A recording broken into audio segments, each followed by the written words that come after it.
So climatology. So here the composition of atmosphere,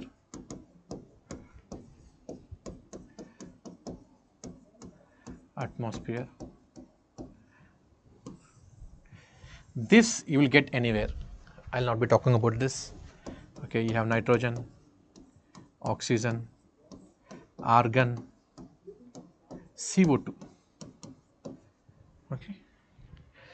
So these are conservatives. Conservatives means their proportion will not change much. Whereas CO2 is a variable. CO2 and other greenhouse gases, these are variables. So in 2020, the level of the CO2, if you take the composition of the CO2 in atmosphere, it is 0.03%. At the time of industrial revolution, okay, it was 0.278%. Now it is 0.036%. It has been increasing. On an average, we take it as 0.03, but it has been increasing. At the time of industrial revolution, it is 285 ppm, but now it is around 450 ppm. ppm is parts per million. So this is how the concentration of the CO2 has been increasing, and CO2 is a greenhouse gas.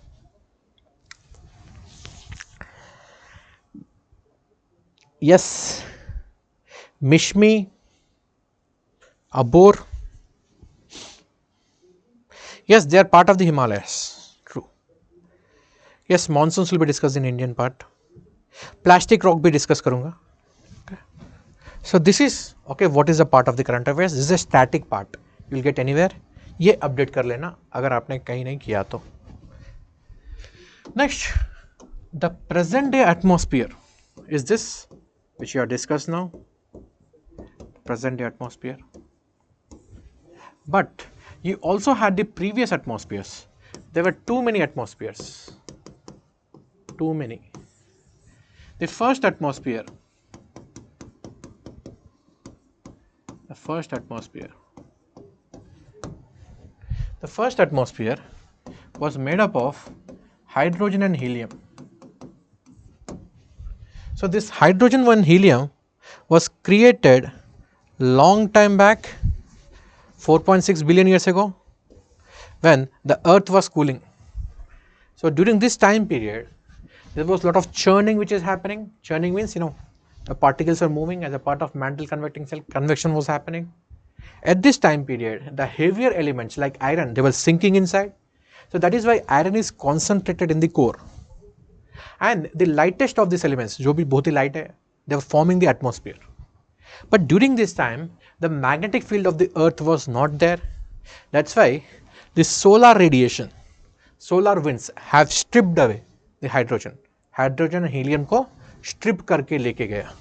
So that is how we have lost. The first atmosphere is lost. Then second atmosphere.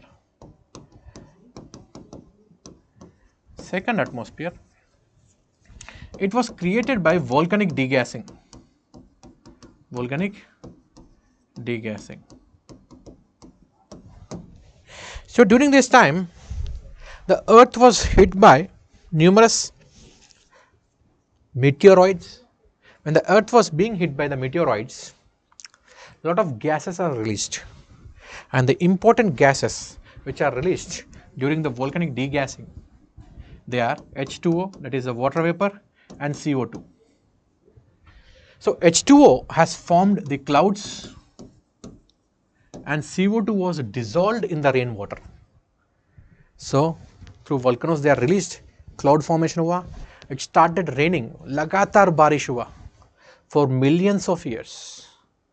And जब ये बारिश हो रहा था, जितना भी CO2 था वो डिसॉल्व हो गया and ocean को बहुत acidic बना दिया. So these two have been converted to oceans. So the oceans were formed. But during this time, the oceans were chemically rich. So it was a chemical soup. So in this chemical soup, अगर इस chemical soup में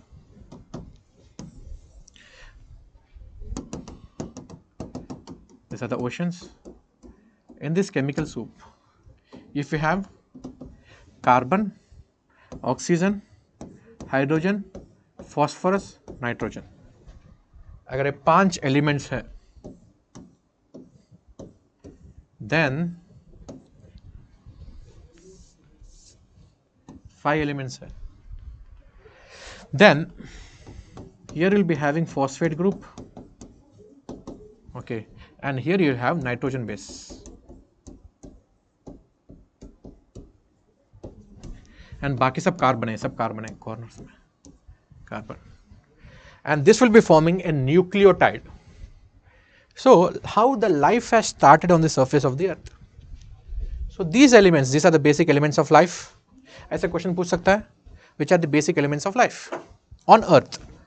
बाकी planets में okay, life किसी से भी बन सकता है, चाहे आयरन से बनेगा, चाहे से मेरिक्यूरी से बनेगा. You must have seen that movie, कौन सा टर्मिनेटर, उसमें कोई एलियन आता है, वो किससे बना होता है, काइंड ऑफ मेरिक्यूरी गैलियम से बना हुआ होता है. कितना भी गोली मारो, मेरिक्यूरी क्या होगा, मेल्ट हो जाएगा, फिर वो मेरिक्यूरी जुड़ेगा एंड देन फिर से वो आदमी बन जाएगा. मैंने टर्मिनेटर मूवी में देखा है. सो दूसरे प्लैनेट्स में लाइफ किसी से भी बन सकता है. ये अर्थ में क्या हुआ, ये सारे एलिमेंट्स एक दूसरे से जुड़े. So they have made various permutations and combinations, and finally they have formed a structure called as nucleotide. And this nucleotide will be joining with each other. It will join with each other, and it has formed this double helical structure. It will be forming, say, A's, G's, T's, okay, U's. It will be forming this double helical structure. And finally it has created DNA. Okay. So DNA से क्या बनेगा धीरे धीरे, because since the environment is very hostile, chemical soup है, ocean में है, वो धीरे धीरे एक envelope develop करेगा. So when this genetic material okay is in envelope, it will become nucleus, and the nucleus will develop various organelles, and then it will be forming a cell. So single cellular organism, the first single cellular organism was created in this chemical soup, and then cyanobacteria was created. The cyanobacteria has produced oxygen. This is how the third atmosphere has been formed. Again, this atmosphere also has been destroyed. वो भी गया, because it has been consumed by the meteorites. Okay, when the meteorites were shooting towards the earth, they were burning and they have consumed the oxygen, and finally earth के ऊपर meteorite गिरता है. So this is how the third atmosphere also has been lost. So like this, earth had numerous atmospheres. This might be asked because whenever there is a change in the atmosphere, there will be change in temperature, and that change in temperature will be forming different geological time periods. ये वाला Hadean phase था, ये वाला Archaean phase था, okay, and ये वाला pre Cambrian phase था. So on geological time scale, they also belong to different time periods. Okay. So Faizan is asking, what happens if sun becomes a black hole? Sun will never become a black hole, because for a star to become a black hole, it should be having a lot of mass, more than 2 times बोलते हैं, but it should have more than 10 times the mass of the sun. Then it will become a black hole, or else it will not become a black hole. Let's assume it becomes a black hole. Then it will suck in everything. Understood? Now, if you're talking about the Earth's atmosphere now, Earth's atmosphere.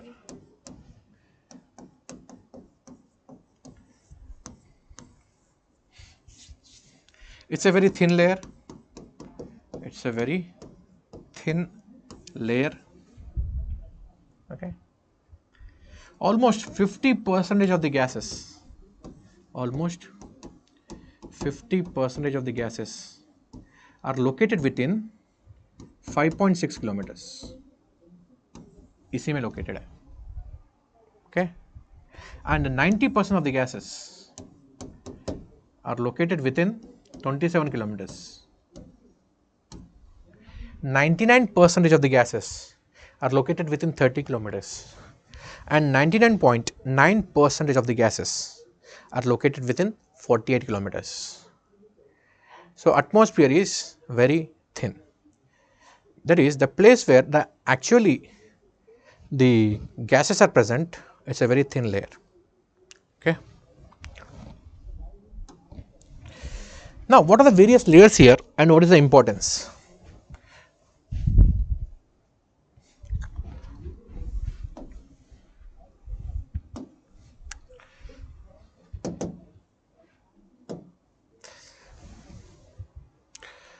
See, इसमें कुछ चीज़ों का ध्यान रखना है.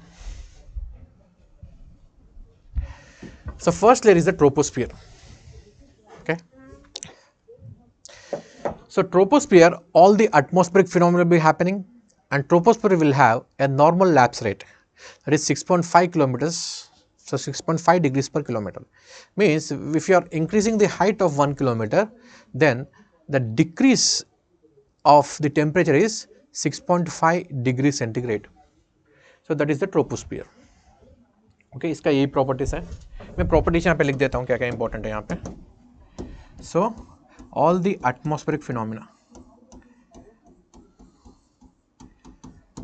there is clouds, all the weather phenomena will be taking place here only. Okay, and it has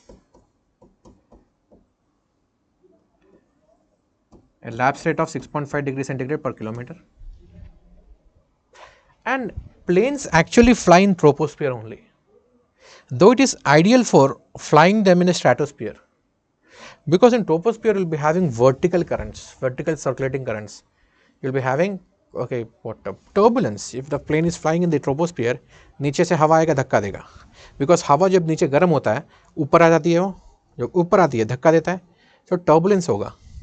So ideally planes को stratosphere में fly करना चाहिए. If you look in the this thing NCERT में देखो तो आपको लिखा रहेगा कि planes are flying in stratosphere, but practically they fly in troposphere, not stratosphere. Ideal है stratosphere. Ideal जिंदगी में कुछ नहीं मिलता, ideal कुछ नहीं होता है, ideal गैस भी नहीं होती है. Okay, understood? So these are the features. And stratosphere, in stratosphere you have ozone. So it is a layer which is rich in ozone. Strata or strato means it's a layer, so it is rich in ozone. And here the ozone O3 is undergoing reversible reaction. Means यहाँ पे UV radiation आएगा. The UV radiation will be breaking the O3. So here there is a reaction. I'll explain you. एक बार सीख लेना, आपको बाद में बहुत हेल्प होगा ये. आप कोई भी क्वेश्चन सॉल्व कर सकते हो इससे. O3 O2 plus O dot. So it will be broken with the help of UV radiation. So that is how the UV radiation is absorbed by the ozone. So how it is broken? For this you should know the structure of the ozone. Ozone has double bond and single bond. This single bond is broken. When this is broken, here nascent oxygen is created. This is called as nascent oxygen. It's a free radical. This is very reactive in nature. This oxygen is very reactive. Now क्या होगा?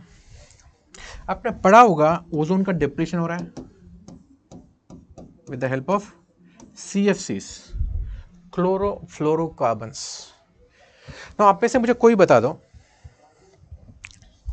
कि CFCs are stable in the lower layers of the atmosphere, but once they enter into stratosphere, they break, they become unstable.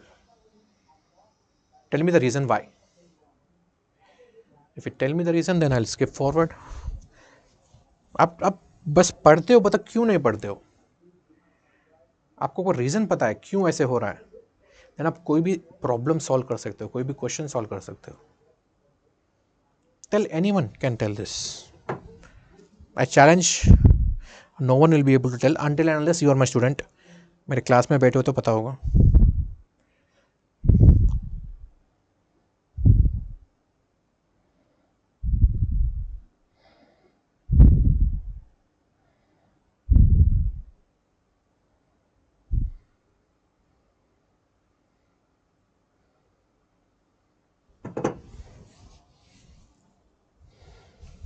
Okay, I'll tell. So for that you have to look at the shape of CFC. Chlorofluorocarbon क्या है? You have carbon chain. Carbon chain में generally you have hydrogens. Okay, you have these hydrogens.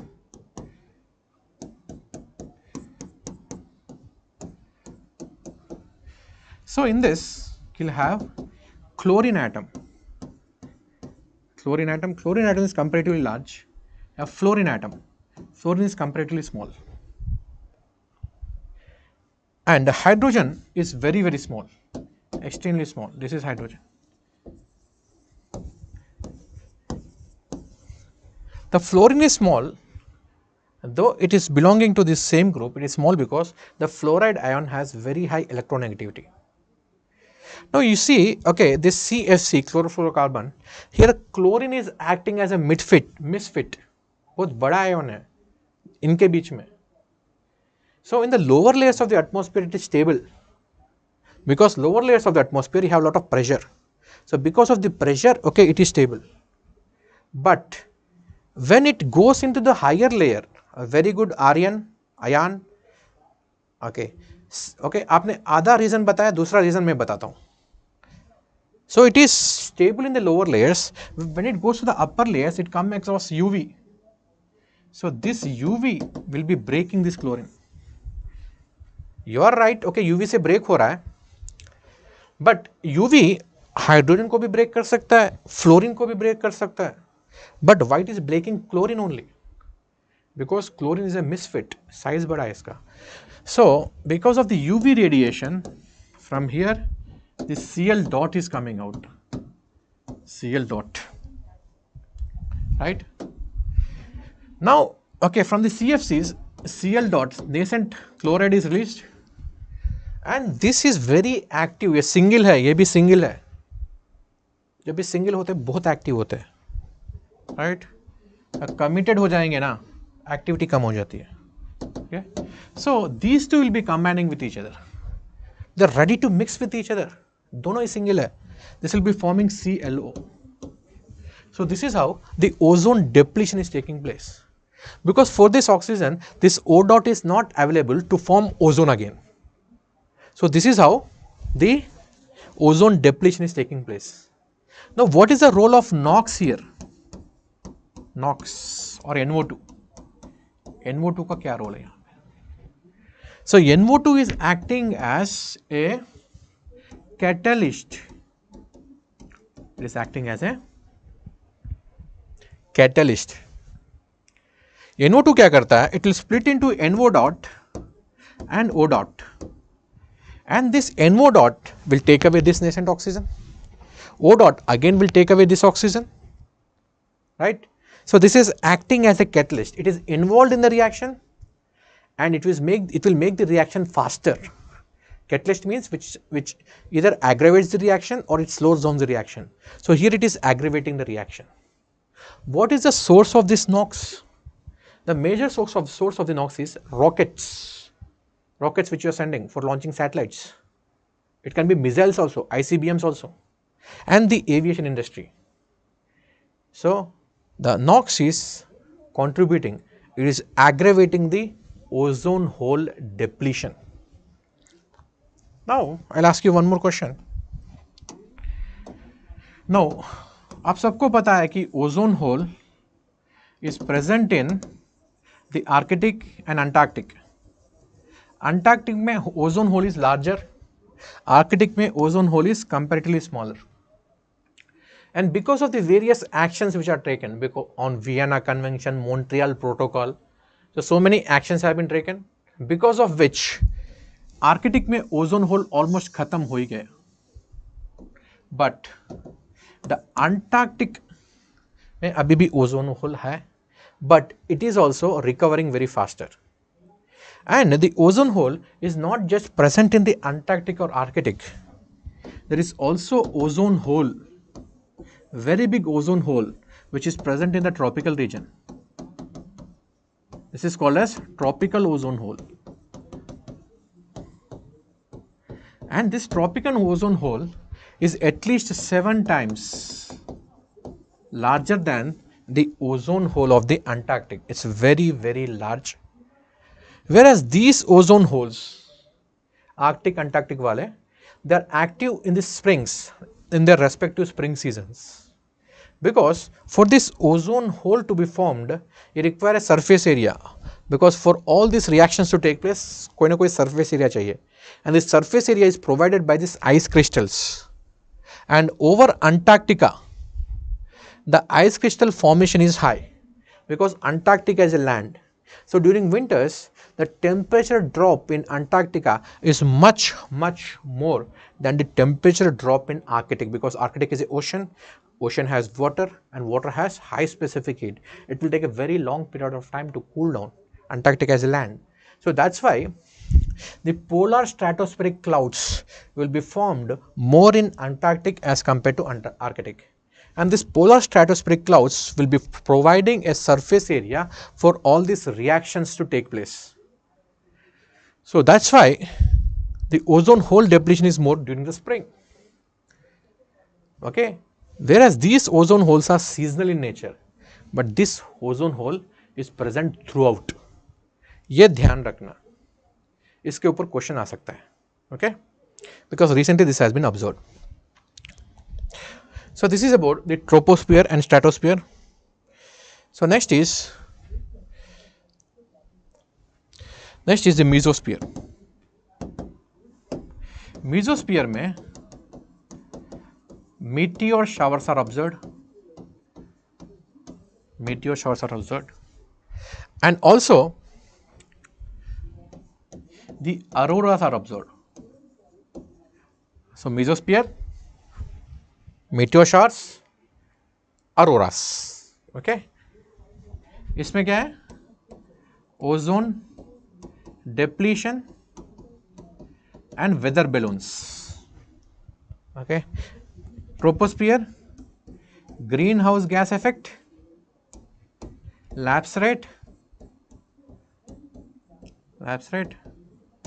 weather phenomena, okay, etc. So the features of the troposphere. And then in the thermosphere, mesosphere का और एक speciality है. Mesosphere has the lowest possible temperatures, around minus 143 degree centigrade is observed. Thermosphere में the individual ions have a very high temperature of around 3000 degree centigrade.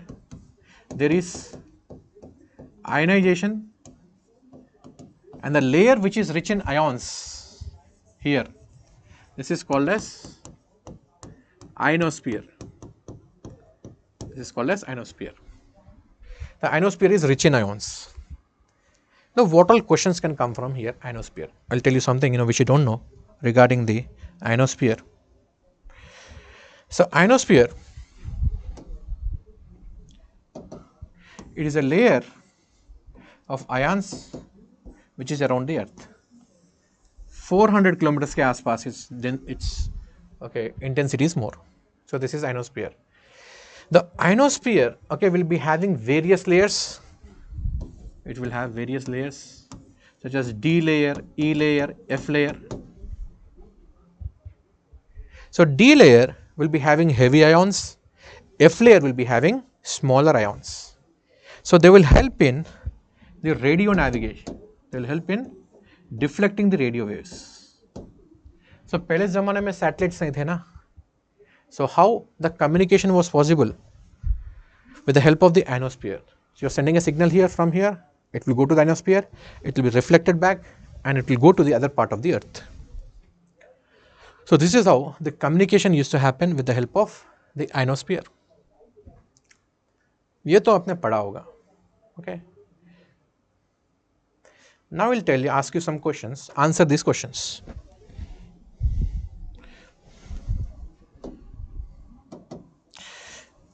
During which time period the thickness of the ionosphere increases, day or night? Daytime. Daytime, because the solar radiation is also responsible for, solar radiation is majorly responsible for ionization. And night time में भी आप radio communication करते हो, फिर night time में ions कहाँ से आते हैं?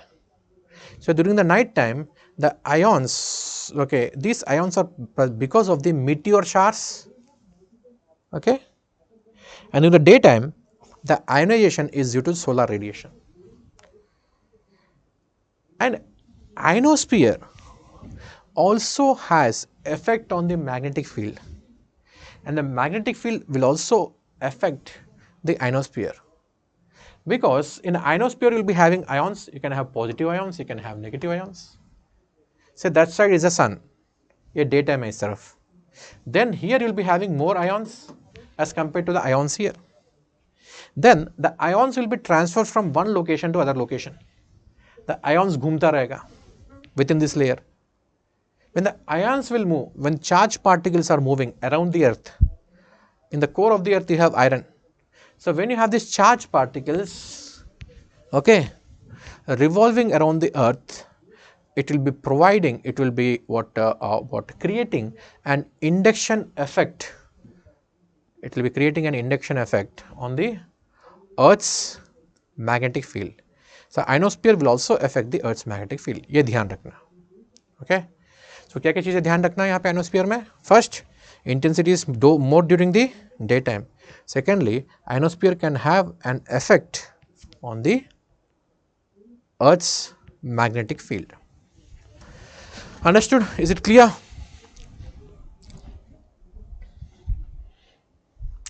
So this is about the ionosphere, and beyond that you will be having exosphere.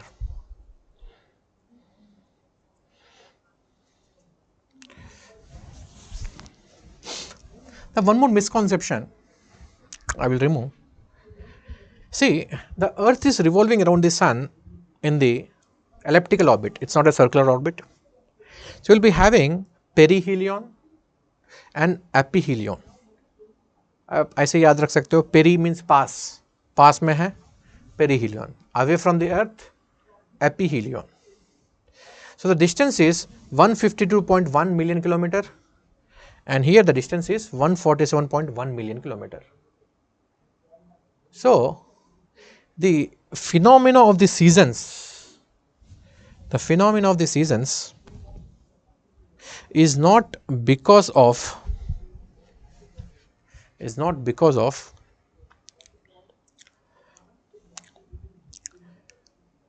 the distance between the earth and the sun, because in the month of January the distance between the sun and the earth is less, but January के month में northern hemisphere में क्या होता है? Summer होता है, sorry, winter होता है. So the distance does not matter. It's actually, the seasons are because of the axial tilt of the earth. Axial tilt. I will show you what is this axial tilt. So this is the axial tilt.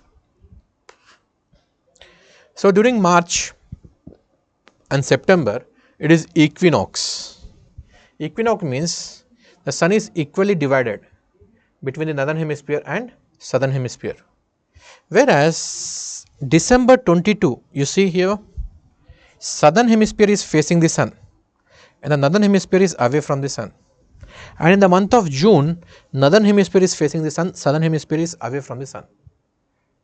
So, the parts which are facing the sun will have more solar radiation as compared to the parts which are facing away from the sun. So, it is not the distance between sun and earth which is responsible for seasons, it is the axial tilt of the earth which is responsible for seasons. So, these kind of things will be asked in the examination, they have been asked also previously, and here people make mistakes. If I am giving you options here, see the seasons are because of A, revolution of the earth, आप definitely revolution mark करोगे, okay, you will not be marking the axial tilt of the earth. How induction impacts the earth?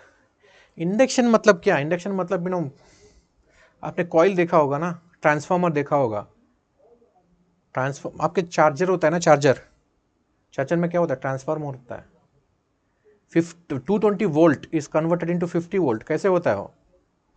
You have to put two coils side by side and the induction effect will be there from one coil to other coil. So, that is how the induction will happen. Okay. So, the answer to the question is, if there is a revolution of the earth and there is no axial tilt, then we will not have any seasons. So, you have to choose the most appropriate option. So, it is because of the tilt of the earth.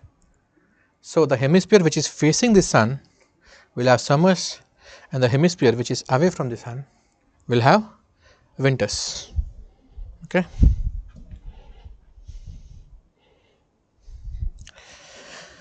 So, now we will discuss the atmospheric circulations.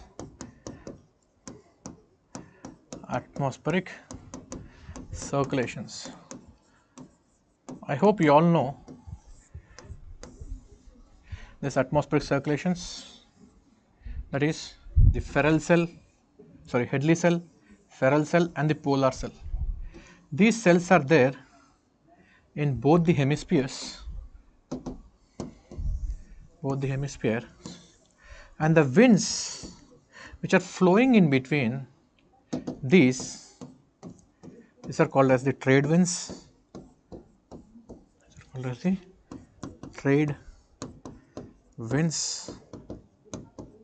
Okay, and here you will be having the westerlies.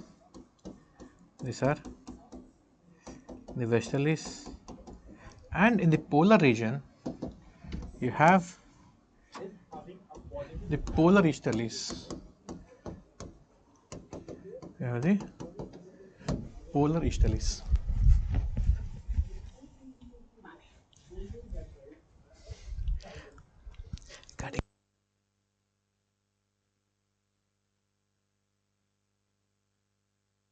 So, these are the polar easterlies. Now, how these are created? Over the equator, this is 0, this is equator.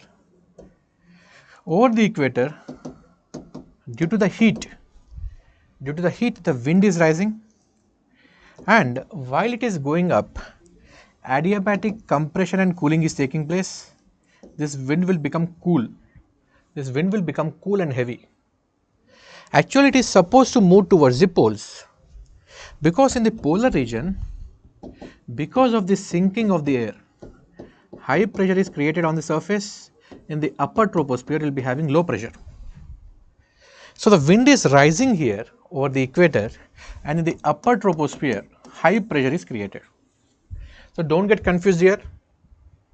आप सोच रहे होंगे sir यहाँ पे क्या winds low pressure से high pressure जा रहे हैं. This is low pressure, ऊपर high pressure है. In fact, this low pressure is created because the wind is rising. Since the wind is getting accumulated here, it is creating high pressure. This wind is supposed to move from here to here, but it becomes heavy and it has become cold, and the cold wind becomes heavy, and this wind will start sinking, and while it is sinking, adiabatic compression and heating will be taking place, and on the surface a high pressure is created, and this high pressure is created in both the hemispheres, northern hemisphere and southern hemisphere. High pressure is created. So this is also the region where you will be having deserts, trade wind deserts. These are also called as the hot deserts. So they are created because of the sinking winds. Now once the winds are sinking here, these winds will also move towards the equator. They will be moving towards the equator, and on the surface they become trade winds, and part of these winds will also move towards the poles. Basically this is anticyclonic region. This high pressure, the winds will be sinking. After sinking they will diverge. They will move in all possible direction.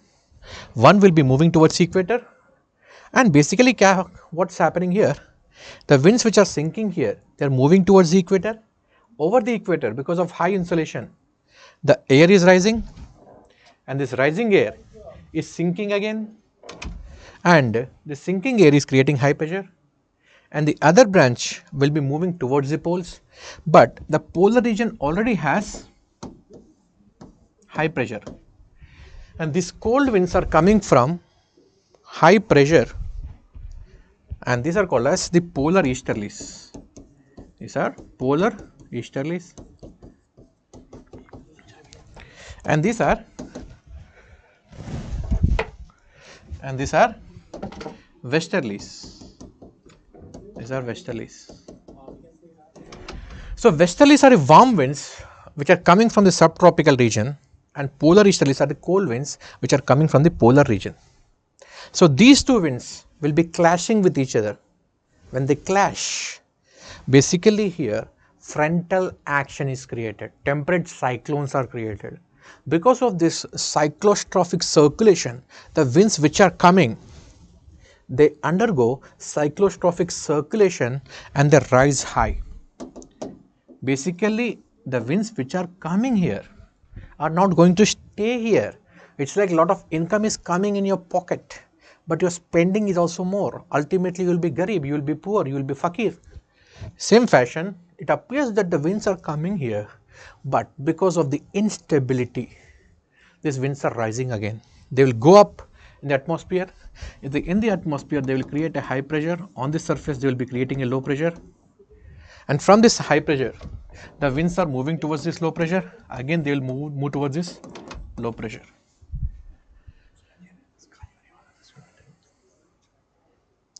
Okay.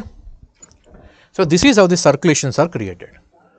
This is called as the Headley cell, this is called as the Ferrel cell, and this is called as the polar cell. And these are the trade winds, westerlies and polar easterlies. Now let's see what all things are done, because यहाँ से questions आएगा. The questions from here will come. Trade winds and its properties.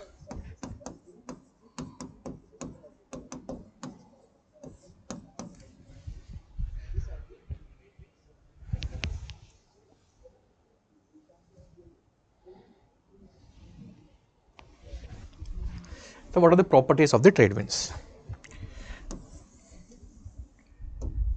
Please listen to this carefully. So trade winds are flowing from subtropical high pressure belt towards the equatorial low pressure belt. So in between you have equatorial low pressure belt. So they are coming from the northeast and southeast. So direction is northeasterly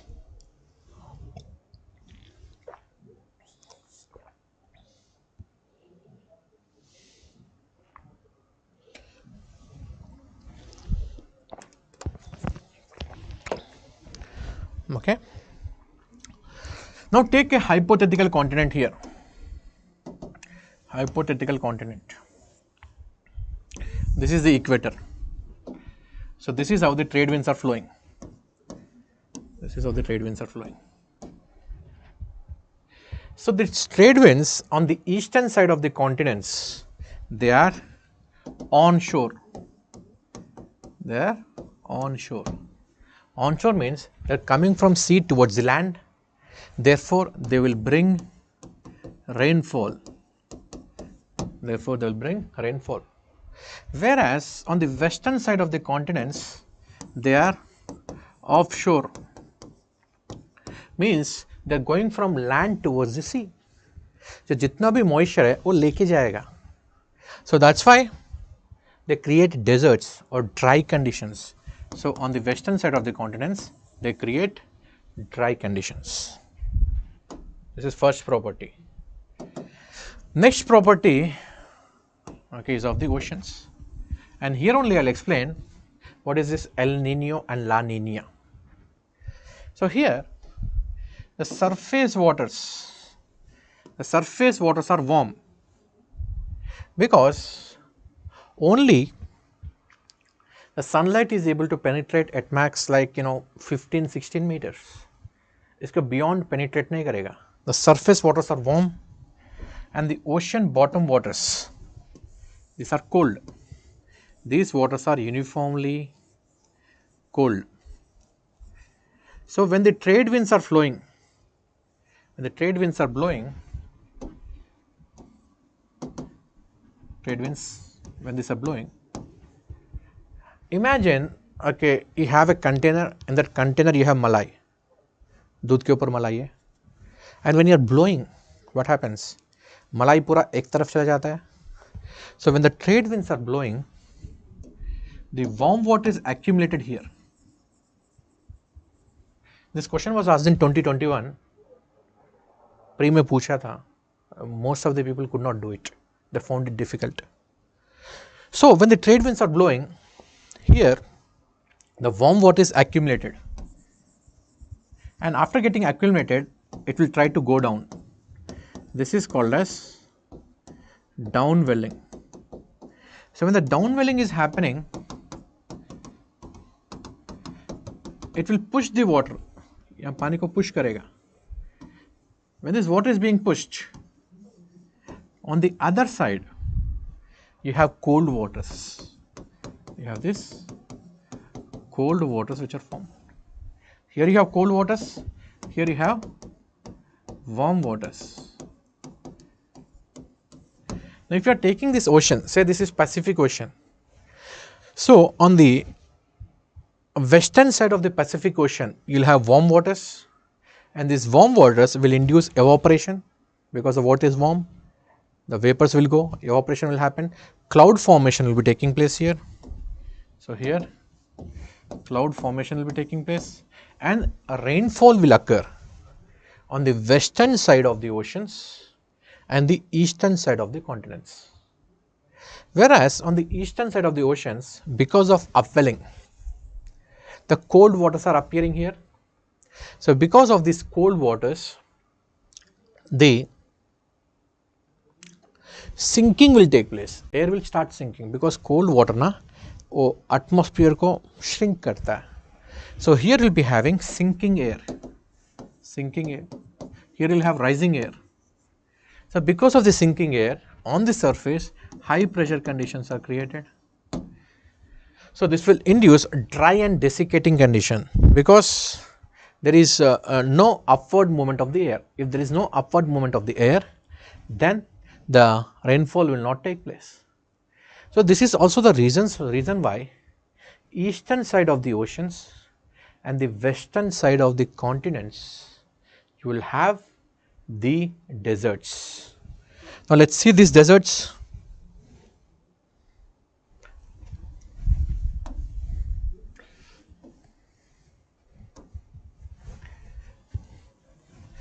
You see these deserts here. So western side of Australia is a desert. Now coming to this part of the desert, थोड़ा बहुत map pointing कर लेते हैं यहाँ पे.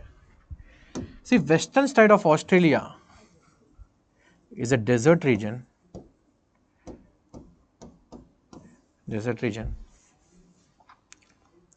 And there are so many deserts here. You don't have to remember all the names. You can mark in the atlas. You have Stewart Desert, Gibson Desert, Simpson Desert, Tanami Desert, Great Victoria Desert, Great Sandy Deserts. You have numerous deserts here. You don't have to remember all these names, not required. Now look at the western part of the Australia. The western part of the Australia has lot of minerals. Because it is an exposed batholiths, it's a shield region. The shield region is one of the oldest rocks. So that's why it is rich in minerals. That's why you will see Australia in top 5. 1, 2, 3, 4 or 5. Okay, in top 5 में you will have Australia in terms of beat any mineral. आप कोई भी mineral का list जाके देख लो. Top 5 में Australia होगा because almost half of the Australia has minerals. It's like India में कहाँ मिलता है मोस्टली मिनरल्स. अब ब्लाइंडली बता सकते हो. कोई अगर पूछ रहा है भाई ये वाला मिनरल कहाँ मिलेगा, सीधा सीधा बोल दो, आंखें क्लोज करके से छोटा नागपुर प्लेट्यू और से धारवाड़ शील्ड रीजन और कर्नाटका प्लेट्यू मिलेगा वहाँ पे, बिकॉज वहाँ पे शील्ड रीजन है. यहाँ पे आधे से ज़्यादा ऑस्ट्रेलिया पूरा शील्ड रीजन है.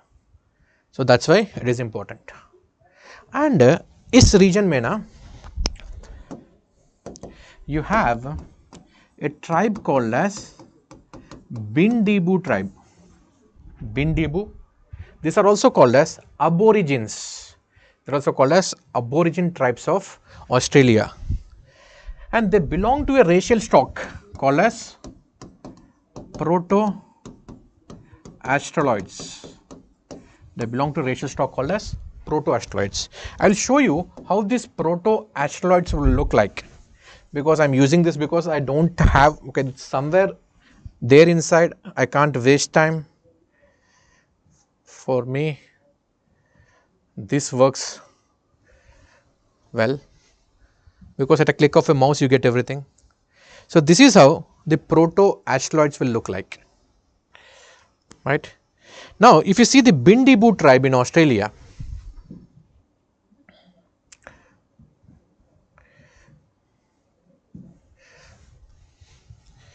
so this is how they look like, proto-astroloids.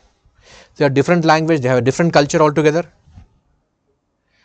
अभी ये important है because the central Indian tribes, so जितने भी tribes central India में है, सांताल्स है, भील्स है, okay, डोंगरिया खोन्स है, so they also belong to the same stock of proto-astroloids. And the president of India, okay, also has similar features. So she also belongs to the same racial stock, and that is a Santhal tribe. So that's why it might be important because आपको पता नहीं UPSC कब कहाँ से कौन सा part को link करेगा. That's why. So that is the news here. So earlier entire Australia used to have these tribes, but because of the invaders, okay, because of these English people who have invaded this region, their population has been decreasing, and in their region lot of mining activities are also taking place. So this is a cause of concern in Australia. So this is about this region. Okay, अभी मैं सारा deserts, tropical hot deserts discuss कर रहा हूँ, okay, along with the map pointing.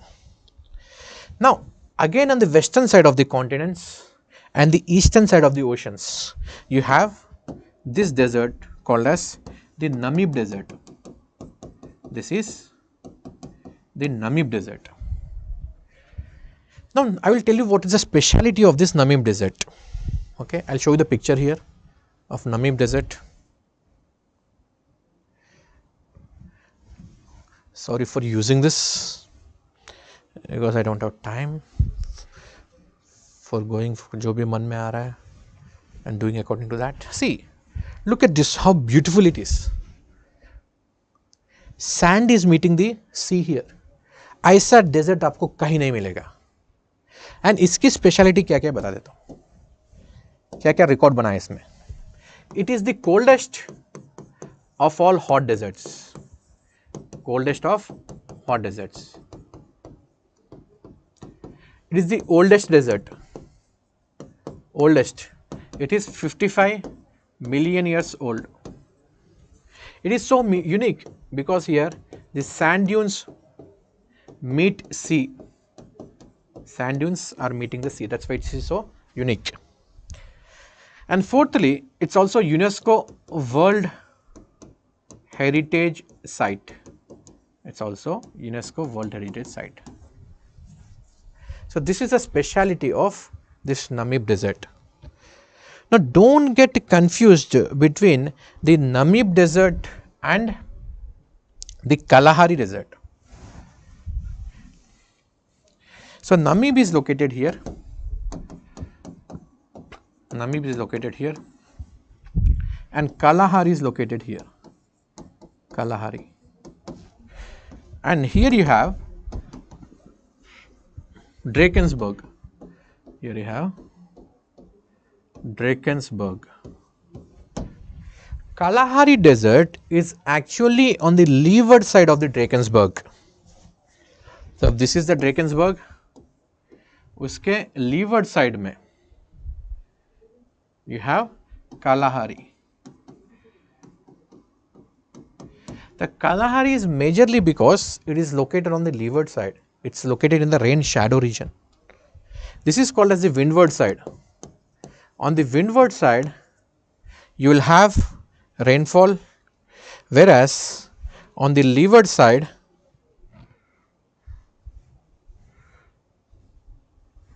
you will have less rainfall. Because when the air is rising, it will undergo adiabatic expansion and cooling. Now, because of adiabatic expansion and cooling, cloud formation will be taking place and the rainfall will occur on the windward side. Whereas on the leeward side, the air is sliding down. When the air is sliding down, it will be undergoing compression. If you are compressing the air, it's like आप cycle में हवा भर रहे हो, pump use कर रहे हो, pump का बॉटम पार्ट अगर देखते हो बहुत गर्म हो जाता है. The same fashion, when the air is going down, it is compressed, and this compression is making this air warm, and the warm air will not produce any rainfall. So this is called as the leeward side, this is called as the windward side. Okay. So next we will be discussing the westerlies. Westerlies. So the westerly wind belt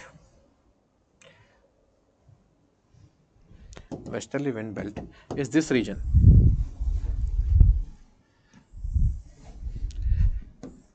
It is between 40 to 60, north and south. So this westerlies, in the westerly wind belt, the rainfall keeps on decreasing. Now talking about the desert, you have Gobi Desert here. Gobi Desert यहाँ पे. Now why it is a desert? Because the rainfall is very less. Why the rainfall is very less? Because of continentality. Because these rain-bearing winds won't be able to give a rainfall till Mongolia. So here you have forest है यहाँ पे, because rainfall ज़्यादा होता है. Then you have grasslands, and then you have the desert. So the Gobi is a desert because of continentality. Continentality is such a factor which is due to the sheer large size of the continents. So it can result into very low rainfall. It can also result into extremes of annual range of temperature, extremes of climate. Understood? Now, what are the various effects of the westerlies? Now, westerlies will be giving rainfall on the western side, and on the eastern side you will have rain shadow region. That's why you have prairie grasslands here. That's why we have prairies grasslands here in North America. South America, again this is the westerly wind belt. Now Andes are acting as a divide, climatic divide. That's why on the western side of the Andes you have more rainfall, Whereas on the leeward side of Andes, you have a desert called as Patagonia Desert because of extreme aridity. This is also a desert. Now coming to New Zealand here,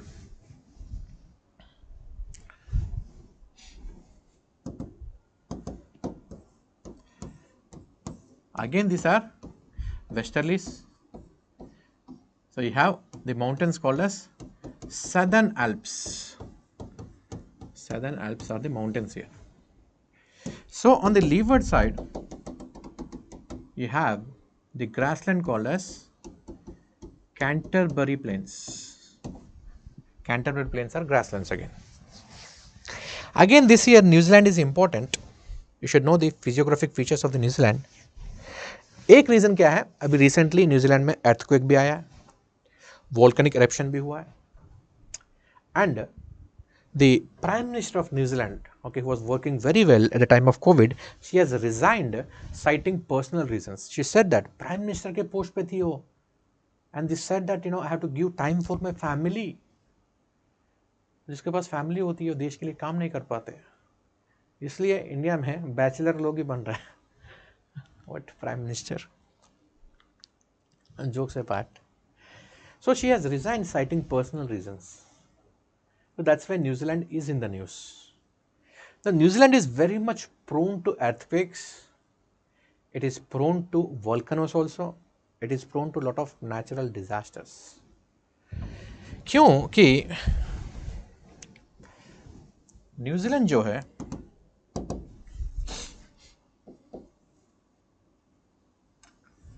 यहाँ पे है Tonga Kermadec trench. This is Tonga Kermadec trench we have seen. On this side you have Pacific plate. On this side you have Indo-Austral plate. Indo-Austral. So New Zealand is located on the plate boundary. Since the plate interactions are taking place here, you are bound to have earthquakes. And if you take the northern island of New Zealand, near the northern island of New Zealand, you have trench. So subduction is taking place. You will be having more volcanism in northern island of New Zealand. So northern island will be having more volcanic soils, whereas southern island is mostly made up of the continental rocks. यहाँ पे mountain भी है, southern Alps भी है. So you have to remember 3 to 4 things here: Southern Alps, Canterbury Plains, plate boundaries, earthquakes, floods. Okay. Now you have an island called as Tasmania. So Tasmania will be having evergreen forests. Will be having temperate evergreen forests because it's a small island, and the westerlies are powerful throughout the year. That's why it will be having high rainfall. Now westerlies in the southern hemisphere, okay, have very high speed because there is absence of the land in the southern hemisphere. So since they will be having very high speed,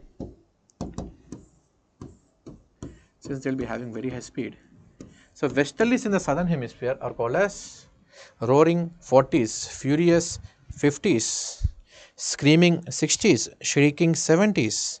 So these are the names of the westerlies. So since you are having very high speed, so here you have Drake's Passage. So Drake's Passage is the world's deadliest passage. यहाँ पे ship जब जाती है ना 60 degree 70 degree turn होती है. So as an alternate to this Drake's Passage, you have one strait called as Magellan Strait है यहाँ पे. So here you have Magellan Strait. So Magellan Strait is the alternate to this Drake's Passage if you want to move from the Atlantic towards Pacific. And यहाँ पे देखो आप, यहाँ पे एक छोटा सा island है. This is called as Islas Malvinas. It's also called as Falkland Island. This Falkland Island was disputed between UK and Argentina, but now it belongs to UK. And here you have near the South Sandwich Islands, you have South Sandwich Trench, you have South Sandwich Islands also. So this is not in the news anymore, but this is in the news. Now below this Magellan Strait, you have an island here. This name of the island is Tierra del Fuego. So Tierra del Fuego is shared between Chile and Argentina. So मैं थोड़ा fast बता रहा हूँ, okay, बाद में आप pause कर करके धीरे धीरे आप देख लेना, okay, you see in the atlas and locate all this. So since these are all coming in the westerly wind belt, I am discussing these regions. Okay, this is about the westerly wind belt. So these are the properties of the westerlies. Next, coming to polar easterlies.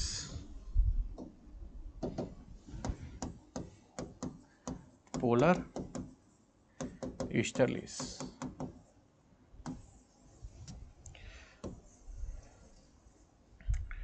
So polar easterlies, they are created because of the high pressure in the polar region, and from this high pressure the winds will diverge in all possible directions. The winds will diverge in all possible directions, and because of the Coriolis effect, the divergence, the deflection is more.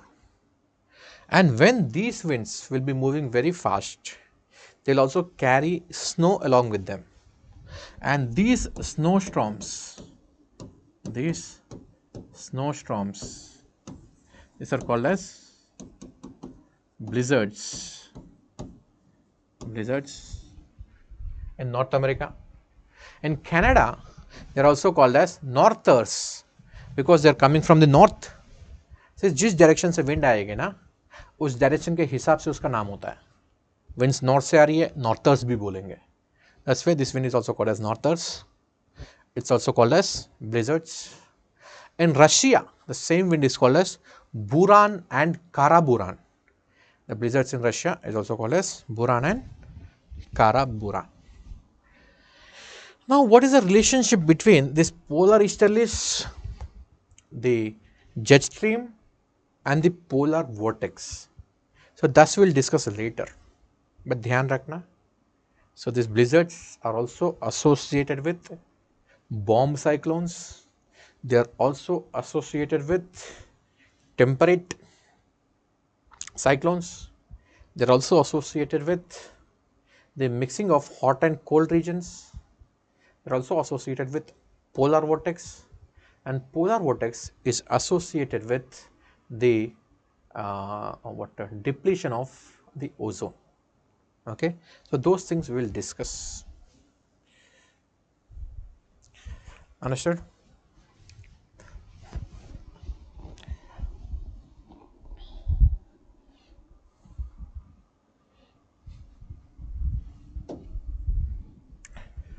So this is about the polar easterlies.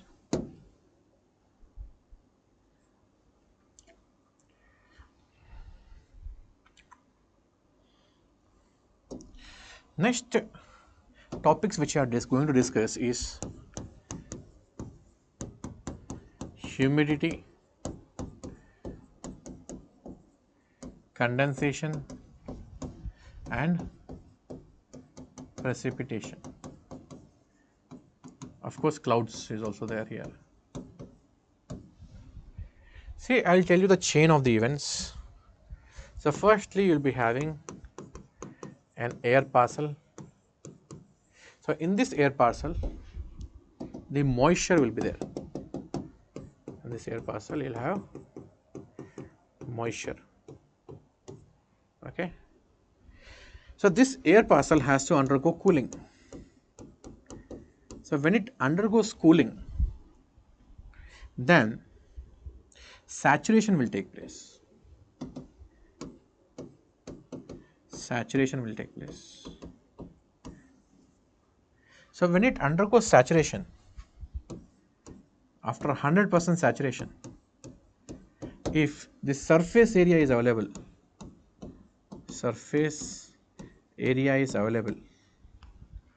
then condensation will take place. Condensation. If the condensation is very dense, then it will lead to cloud formation, and the clouds may give rainfall or precipitation, and these clouds may give rainfall or precipitation.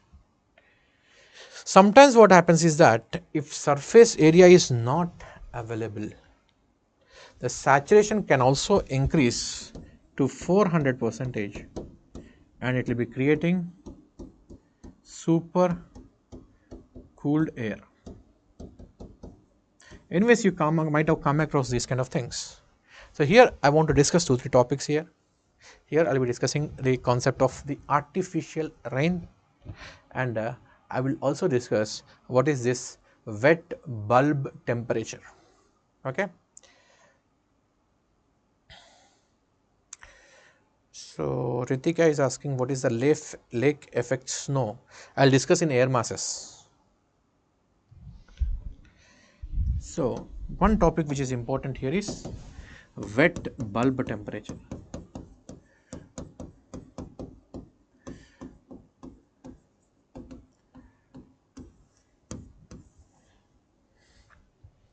So I want to remind you the month of August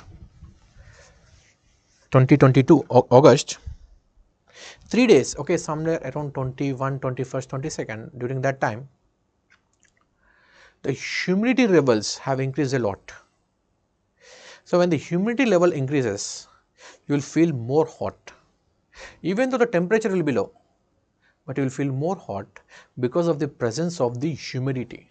For example, if you go to Bombay or you go to any coastal locations, if you check the temperature there, the temperature will not be much. It will be like 35 degrees centigrade.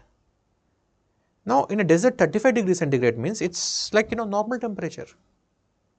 Or in a dry region or in the atmosphere where humidity is not much, 35 is normal temperature.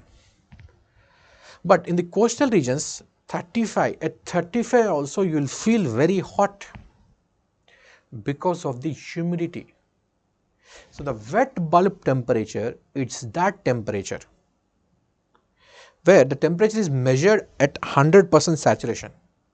क्या करते हैं, thermometer लेते हैं, नीचे मेरिक्यूरी होता है, around the mercury cotton लगा देते हैं, wet cotton, and then you will be measuring the temperature. Then temperature will rise. So that is called as the wet bulb temperature. So that's why you will feel more hot during the wet bulb temperature. Because even though you are drinking more water during this high humidity, the water from the skin, the sweat from the skin is not evaporated because the atmosphere is already having high humidity. So because of which, since your body is not losing any sweat, that's why you will feel more hot, and this will also lead to heat waves. So during this time the temperature will not be that high. So thermometer में temperature उतना high नहीं होगा, but आपके internal body organs जो है उनका temperature बढ़ता रहता है. So because of which, the vital organs will stop functioning and people may also die. इस time period पे आपके कूलर वूलर कुछ नहीं चलता है. अब बाहर भी हवा भी चल रही है, but पसीना सूख नहीं रहा है. So that's why your body temperature increases. So that is this wet bulb temperature. So whenever the wet bulb temperature increases, then the IMD issues a warning. Okay, that stay indoors, don't work too much, don't stress too much, etc. Understood this part? Everybody understood what is wet bulb temperature?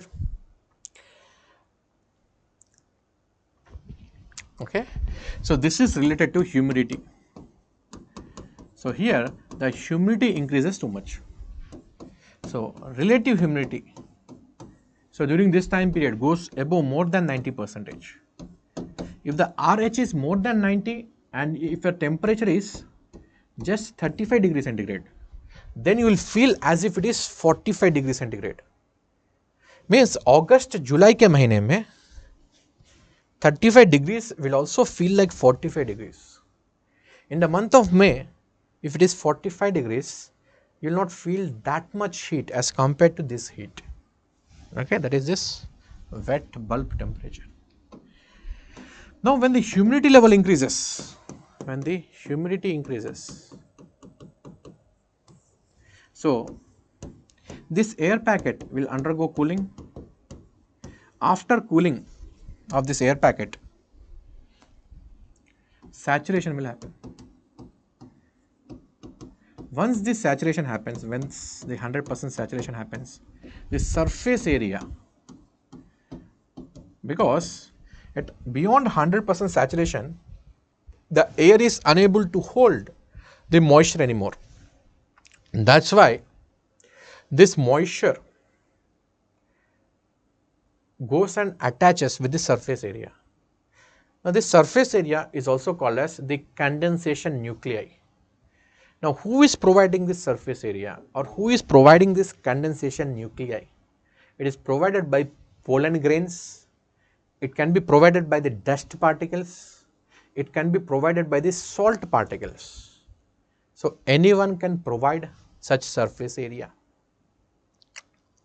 Now, sometimes what happens is that there is enough saturation in the atmosphere, water vapor enough hai, but the rainfall does not happen because the condensation is not taking place. And why the condensation is not taking place? Because the surface area is not there.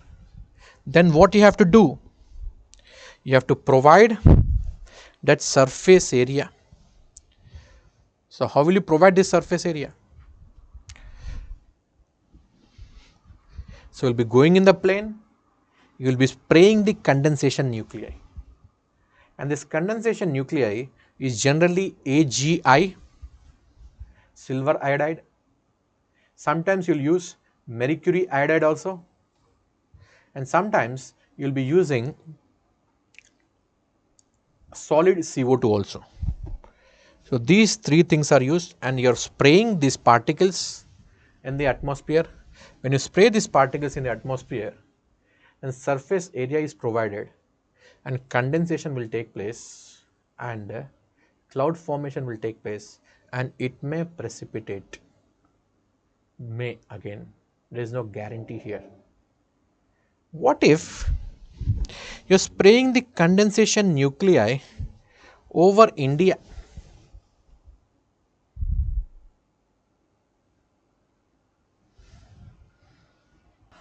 So, artificial rainfall, because of this, anything can happen. For example, you are spraying the condensation nuclei over Rajasthan. So, the wind is coming, it is blowing towards Pakistan. जो clouds है जो राजस्थान में rainfall करना चाहिए वो पाकिस्तान में rainfall करवाएगा. Now China is here and वो लद्दाख में आर्टिफिशियल रेनफॉल करवा सकता है. उत्तराखंड में 2013 में रेनफॉल करवा सकता है. उसके कारण क्या होगा? फ्लड्स आएंगे. So it can be used as a tool of warfare also. And moreover, now using silver as a condensation nuclei is very expensive.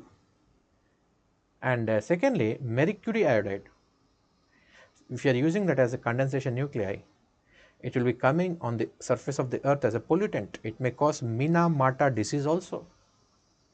So, these are some of the cons of the artificial rainfall. So, natural तरीके से जो होता है उसी को करना चाहिए. Artificially ऐसा कर रहे हैं तो it can result into floods also. It may not give rainfall in the intended region. जहाँ पे आप rainfall चाहते हैं वहाँ पे नहीं होगा. से आपने कंडेंसेशन न्यूक्लियर यहाँ पे स्प्रे कर दिया, वो क्लाउड जा रहा है कहीं और जा रहा है, बिहार चला गया क्लाउड, एंड वहाँ पे ऑलरेडी बाढ़ आ रहा है, वहाँ के जाके रेनफॉल करेगा. सो डिजास्टर्स बहुत सारे होंगे. So you have to be very careful, you have to study very carefully, and then you should be doing such kind of experiments. Okay.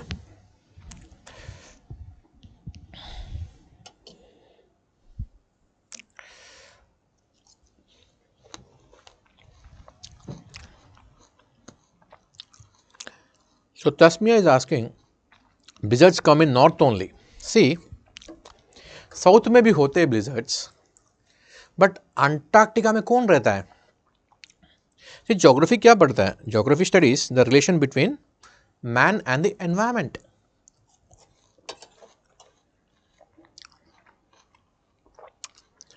Antarctic में अगर आ रहा है, किसको अफेक्ट कर रहा है? किसी को नहीं. ऑफकोर्स साउथ में भी होगा.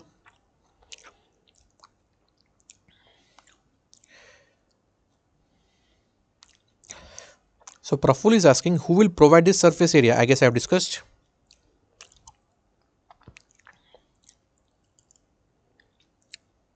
So what is the relationship between humidity and moisture and temperature?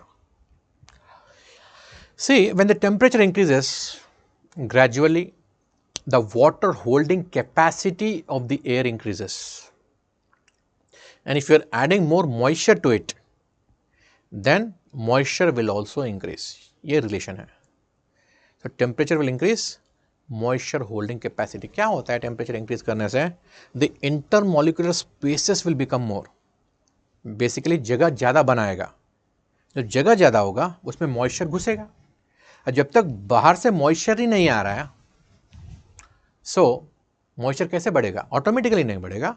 आपको moisture को बढ़ाना पड़ेगा. कैसे बढ़ाओगे? By evaporation. It's a safest method, very simple method which happens naturally also. Okay, that is how the moisture level can also be increased. Understood? Any more doubt?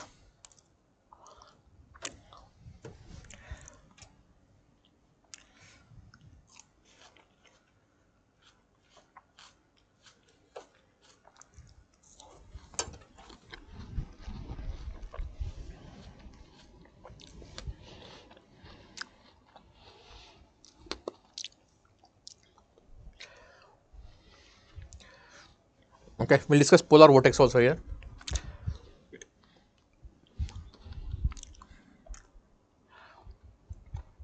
You can see the blue part over here. So those are the cold winds which are present in the polar region.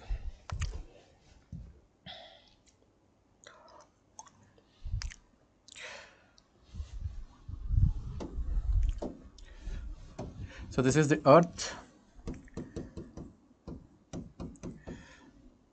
On the surface of the earth, you have polar easterlies.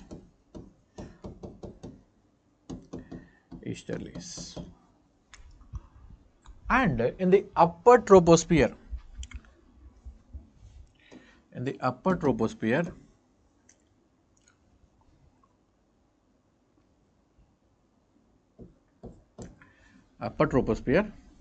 you have polar jet stream.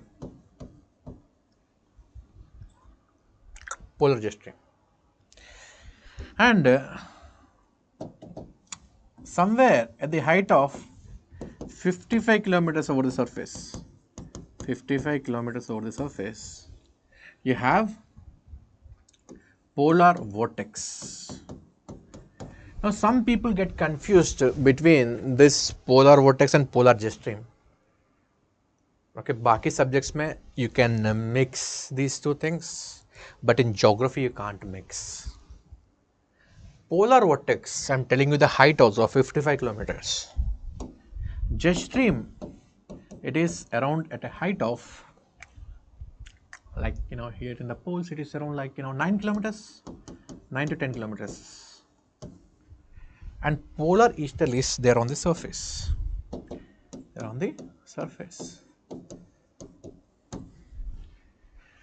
So as long as the polar vortex is strong, polar vortex is in stratosphere. As long as this is strong, polar jet stream will be strong. As long as polar jet stream is strong, polar easterlies are restricted to the polar region only.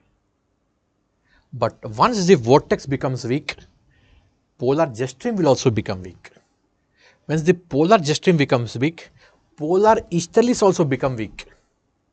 So when they become weak, they start flowing towards the tropical regions. So this is stable polar vortex. This is also called as wavy polar vortex. Now ये cold winds को polar easterlies को कहाँ पे होना चाहिए? They should have been present, okay, in the polar regions. At max, they could have come till 60 degree north, but because of the wavy polar vortex or unstable polar vortex, now they are coming to the subtropics also. They can come till New York also. New York के आसपास आ जाता है, because New York is at a latitude of 40 degree north. Now, why this happens? This happens because it is a method by which the heat is balanced. अगर winds mix नहीं हो रही है, winds mix नहीं हो रहा है, so in this region the cold winds are blowing like this, and in this region the warm winds are blowing. This region, the warm winds are blowing. These are nothing but westerlies, and these are easterlies.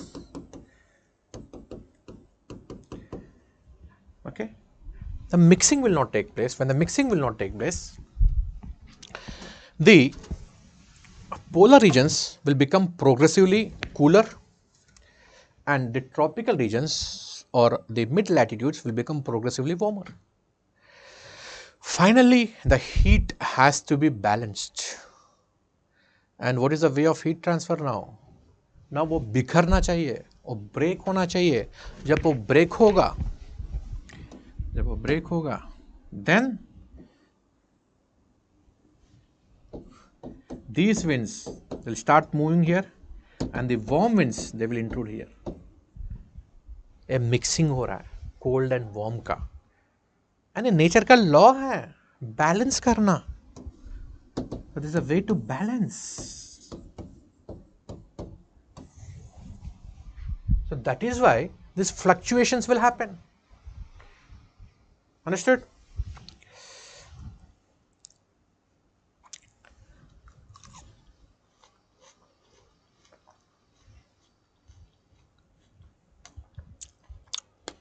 So Nandini is asking me to cover the cropping pattern.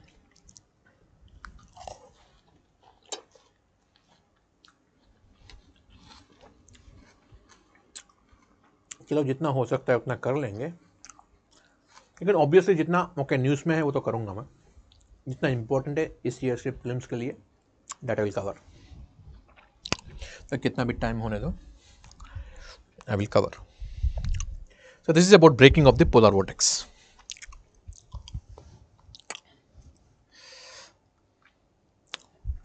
So next, so finally when the surface area is available,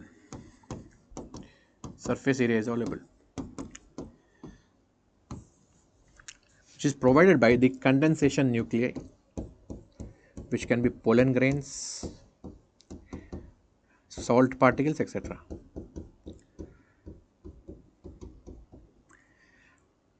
So finally condensation will happen.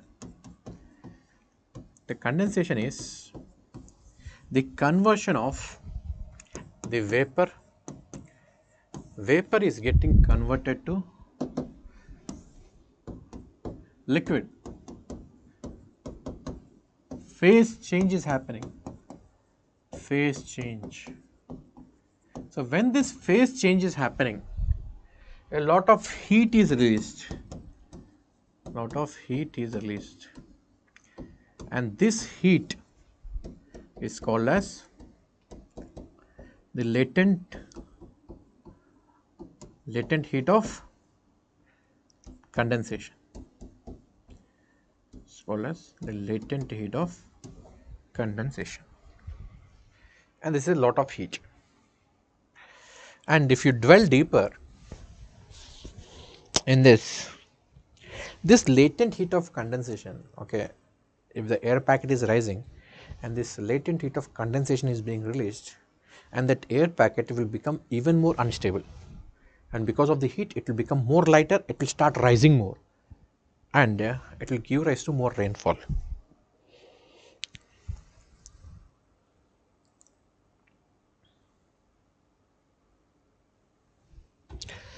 Okay, understood.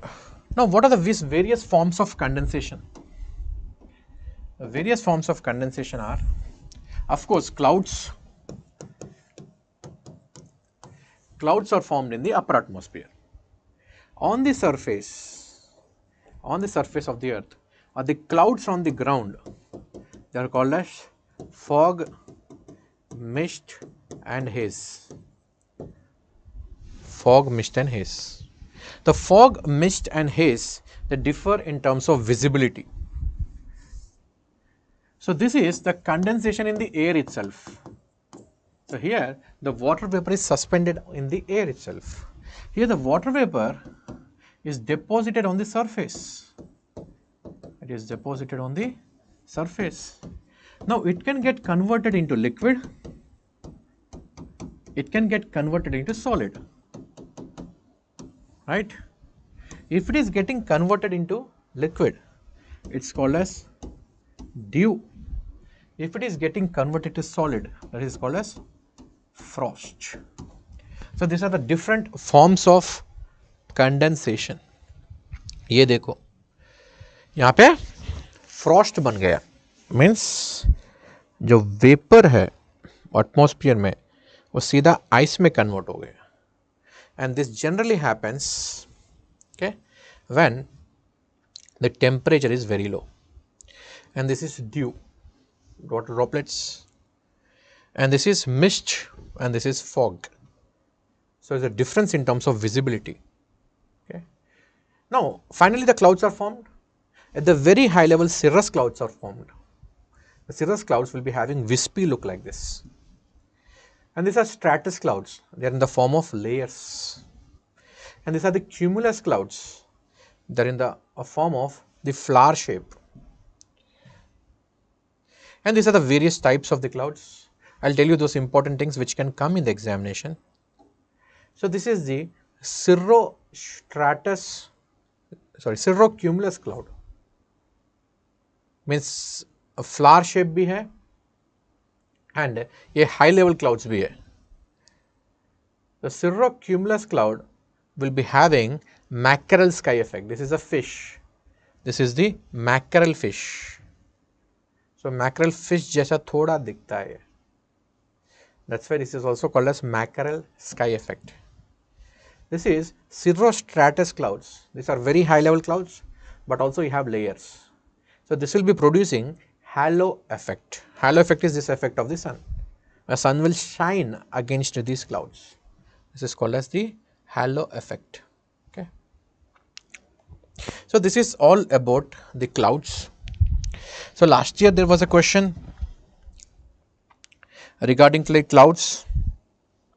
So which all clouds will be reflecting the sunlight, which clouds will be having high albedo, which clouds will be having low albedo. This question was asked, though it was a difficult question, but anyway this year the question will not be asked, but I will tell you how this works. Now look at this cloud. If the cloud is white in color, it's the indication of clear sky, means not much rainfall will be happening. If the cloud is dark in color, then it is nimbus. Nimbus means it is holding rain. White clouds have high albedo. They will be reflecting a lot of sunlight. And these low level clouds, they generally reflect a lot of sunlight. So ultimately they will be providing the cooling effect. They will provide the cooling effect. Whereas these clouds, the cirrus clouds, so they will be acting as net warmers. Means they will be warming the earth more because they are reflecting less sunlight and they will be blocking more infrared radiation. So they will block more infrared radiation. So I will draw this. This is earth. We have clouds. Okay. See, this is a cloud with a wispy look. This is cirrus cloud or high level cloud. High level cloud.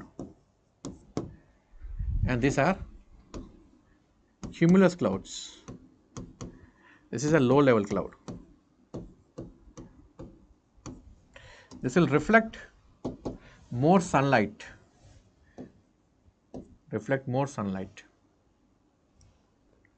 Of course, it will be reflecting back the infrared radiation also. But here the albedo is more. Albedo is greater than this red part. That's why they'll be acting as net coolers. So these cirrus clouds, they'll be reflecting back the terrestrial radiation more. Means Earth जो heat release कर रही है उसको बाहर जाने नहीं देगा. And of course it will reflect the solar radiation also, but this component is less. Therefore, they will act as net warmers. Okay. There is some funda called as geoengineering. Geoengineering is the method by which you will bring a large scale changes on the surface of the earth or in the atmosphere. So उसमें क्या करते हो?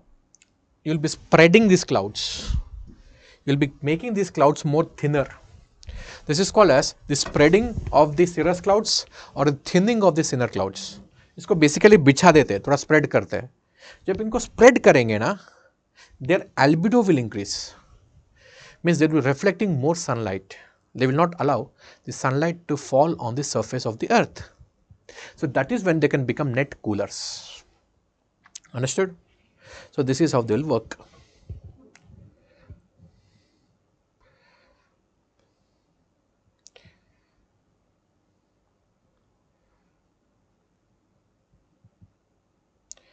So Kamal Nayan is saying polar vortex and polar jet stream both are blowing in the upper troposphere, which is more dangerous. Polar vortex कहाँ पे है? Polar vortex is located in the stratosphere. वहाँ पे हम जाते ही नहीं हैं. We don't go there. And the polar jet stream is in the upper troposphere. And why it is more dangerous? In fact, it will be helpful.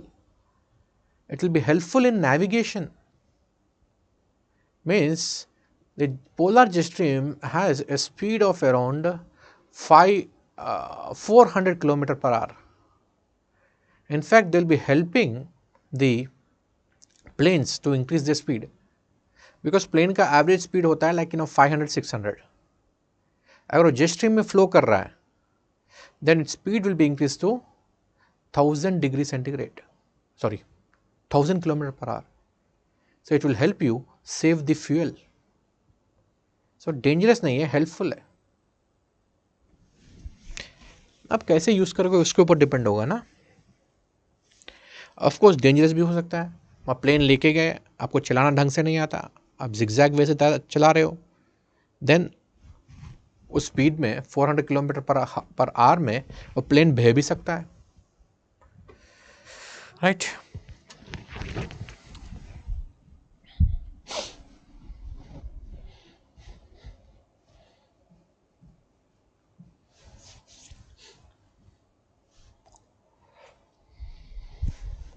So this is about the clouds, precipitation. Okay. Next topic which we'll be discussing is air masses. We'll discuss air mass.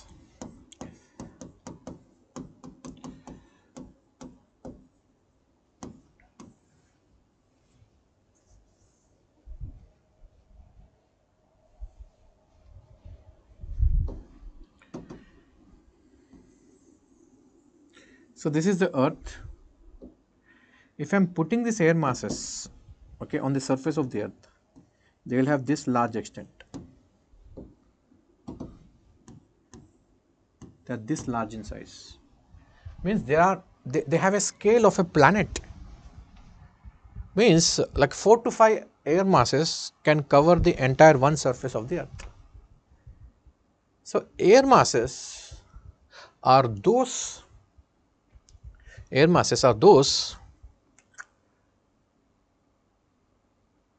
large extensive area of the air where the horizontal change in the temperature and moisture properties is almost zero. Means आप इस air mass में चलते रहो, then horizontally आपको temperature में कोई फर्क नहीं आएगा and moisture में कोई फर्क नहीं आएगा, and that is called as an air mass. If you are taking India में air mass form नहीं हो सकता है, because if you go to Kanyakumari, the temperature is high, moisture is also high. If you are coming to Bhopal, beach में आ जाओ, 1000 kilometers पार करके आ जाओ, then the moisture and temperature properties will change.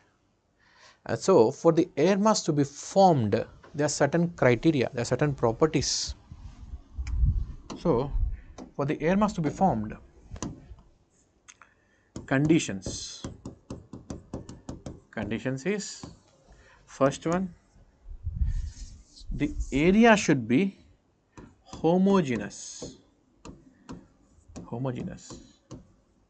Means to a very large extent the surface should be smooth. You should not be having any relative relief. Means वहाँ पे basically plain होना चाहिए. अगर plateau है तो पूरा plateau, plain है तो पूरा plain, बीच में पहाड़, बीच में valleys ये सब नहीं आना चाहिए. So it should be homogeneous, first property. Second property is this region should be having high pressure. Because if you are having low pressure, then the air will rise and the air won't be able to acquire the properties of the surface.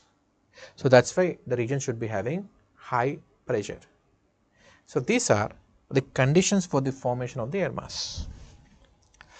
Now, if you look the surface of the earth, the best of the air masses are formed here in Siberia, because this is extensive, large, plain, homogeneous surface hai, and during winters it will be forming high pressure, and this is also called as Siberian high, and this is represented by CP. CP means continental polar, a signal CP. Next, second best air mass is formed here, Canada mein, because during winters all this area will be frozen, so these oceans or seas will become as good as a land. So this will also form a very good air mass, CP, continental polar. The properties of this air mass, this is cold and dry air mass, cold and dry air mass, and the other air masses are formed here in this region, here. So this is part of the mascarene high. This is called as the empty air mass, maritime tropical. Sorry, this is Azores high, and in the Pacific also you have, because this is part of the subtropical high pressure belt, and this land is homogeneous. So here you have the Azores high, and here you have Hawaiian high. So these regions will be forming a very good air mass. Now coming to this part, this Azores high. So recently there is a news regarding this area. News is the Azores high is expanding in its size. Azores high is expanding in its size. Now what will happen if this high pressure region is expanding? So high pressure will have sinking winds. So when you have sinking winds, the air will not rise and it will give rise to high temperatures, and these high temperatures can also cause forest fires and extreme droughts. So last year in the month of August, July, you had forest fires in Spain. So one of the reasons behind these forest fires can be the expansion of this Azores high. Now if you take Italy, in northern part of Italy here, you have Lake Garda. So Lake Garda is also shrinking very fast. So it can be also one of the reasons why Okay, this expanding azotite can be one of the reasons why there is extreme drought condition. Okay, this year is also the El Nino year. So whenever you have this El Nino, so all over the world, okay, you will see the instances of dry conditions and increased temperatures. So nowadays, a lot of countries in Europe are facing drought conditions. It can coincide with El Nino. अगर exam में El Nino option देता है उसको भी mark करना. I don't think they will be going this deep. They will talk about Azores high and all. I don't think so. But just in case if they are asking, then okay, know this also. This is Azores high. So what is the role of these air masses? So the CP air mass here, continental polar air mass, and the empty air mass, maritime tropical air mass. So this is moist and warm. This is cold and dry. When these two air masses interact with each other, they play a very important role in the formation of cyclones. Very important role in the formation of the temperate cyclones. Understood? So that is the role of the air masses. I'll tell you some more effects of these air masses. So somebody was asking me what is the lake effect. So here you will have Appalachian Mountains. Yeah, Appalachian Mountains. And here you have the CP air mass, continental polar air mass. So finally, this air mass will be moving away from the source region. So they are moving like this.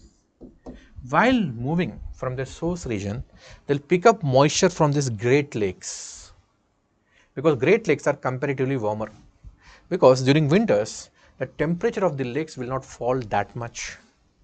So they will pick up moisture, and this moisture, when it is picked up by this wind, it will be coming across the Appalachian. It will go and hit the Appalachian. After hitting the Appalachian, it will start rising. So when it will rise, it will give rise to snowfall on the western side of the Appalachian. So this is also called as the lake effect.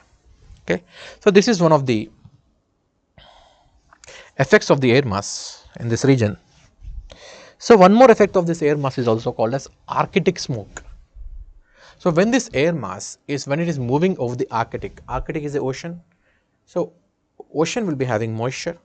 So when this cold air mass, when it is moving towards the Arctic, so the moisture which is there in that region is frozen, means it undergoes condensation, and this condensation will give rise to thick fogs, and this thick fog in the Arctic is also called as Arctic smoke.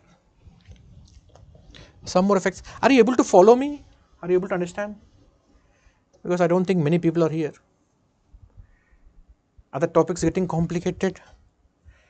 Are you following what I am saying?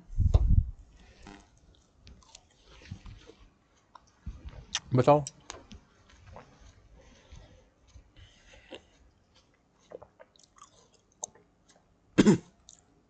कोई है?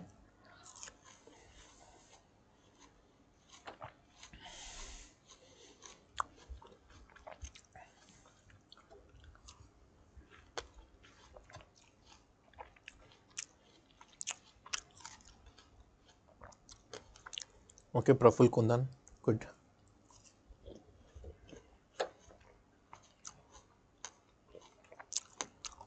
Asta.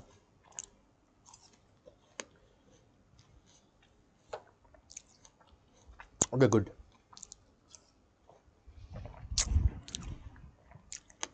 तब से कोई कुछ नहीं बोल रहा है.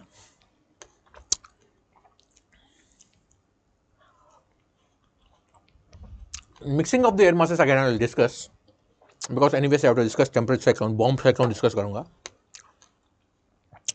Then we will discuss.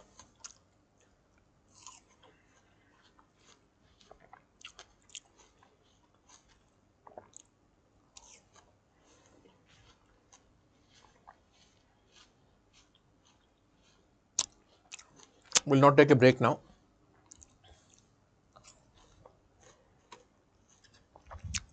अभी थोड़ा फ्लो में हूँ, जाने दो.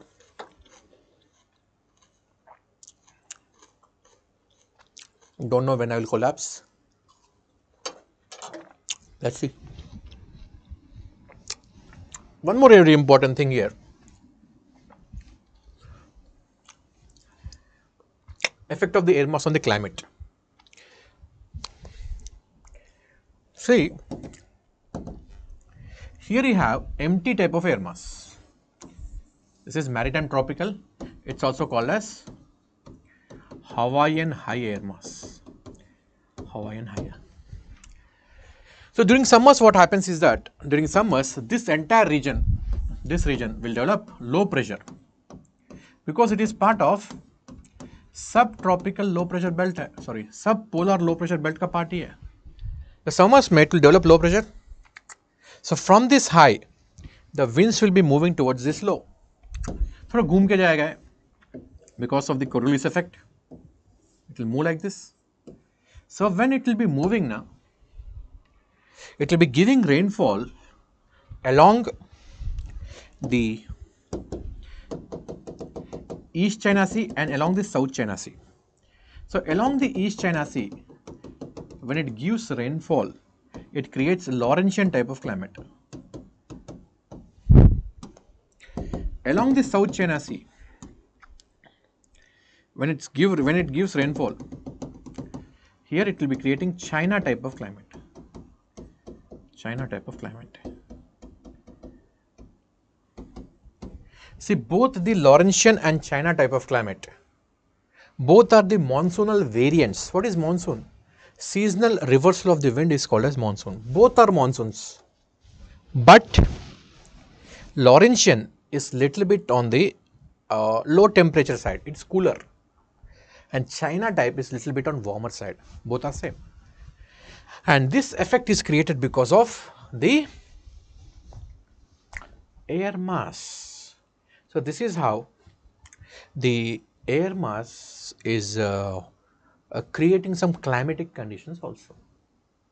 Okay. Once in 2016 in mains, this question has been asked: how the air masses, okay, affect the climate of the earth. This question has been asked. Okay, this is how it will be affecting. Of course, other effects are also there, but this is not in news much this year. So since I'm focusing on pre now, so I've explained you what is this air mass. I've discussed some of 2-3 topics of air masses so that you'll get a understanding. So any doubt in the air masses, tell me. Mixing of the air masses I'll discuss. Thank you, Shreyanshi.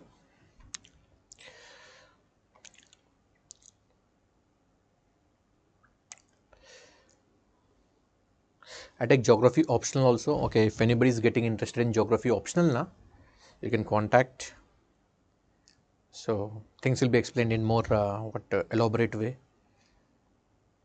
So please, you can join the optional in the June session.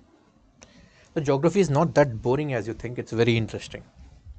You can make the subject very interesting. Okay, understood? So air masses is clear, everyone? No doubt? और कुछ specific doubts है तो पूछो air masses के बारे में, because I don't think air masses is important this year.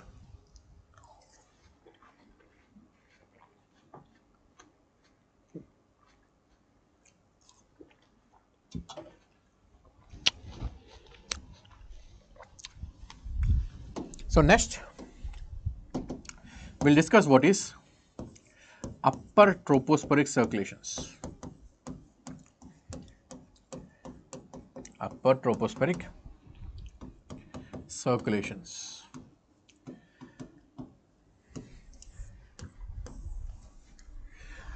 These winds are also called as geostrophic winds.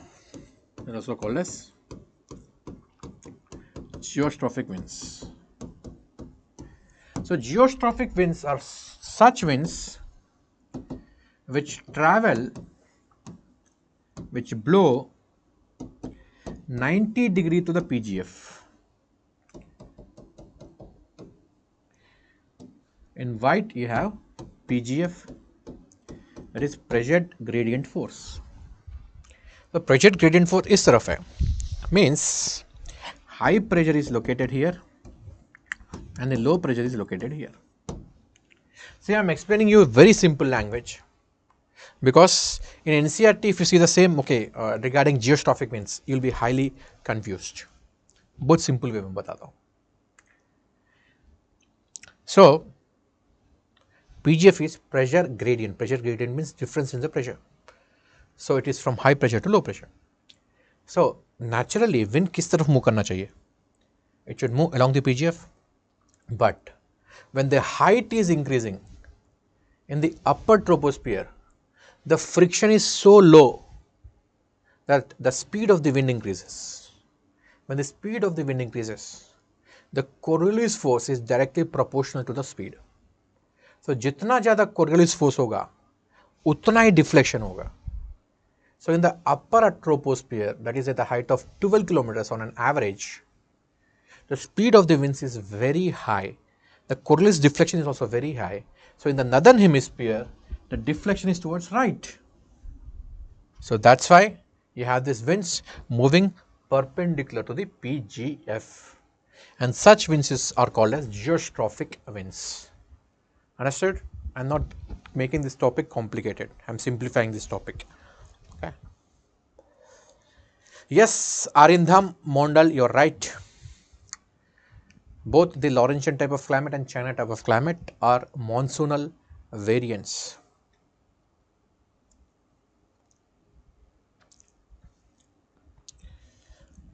So SK is asking, geography में number क्यों नहीं आते हैं? सब लोगों को यही लगता है कि ज्योग्राफी में नंबर क्यों नहीं आते हैं. क्यों?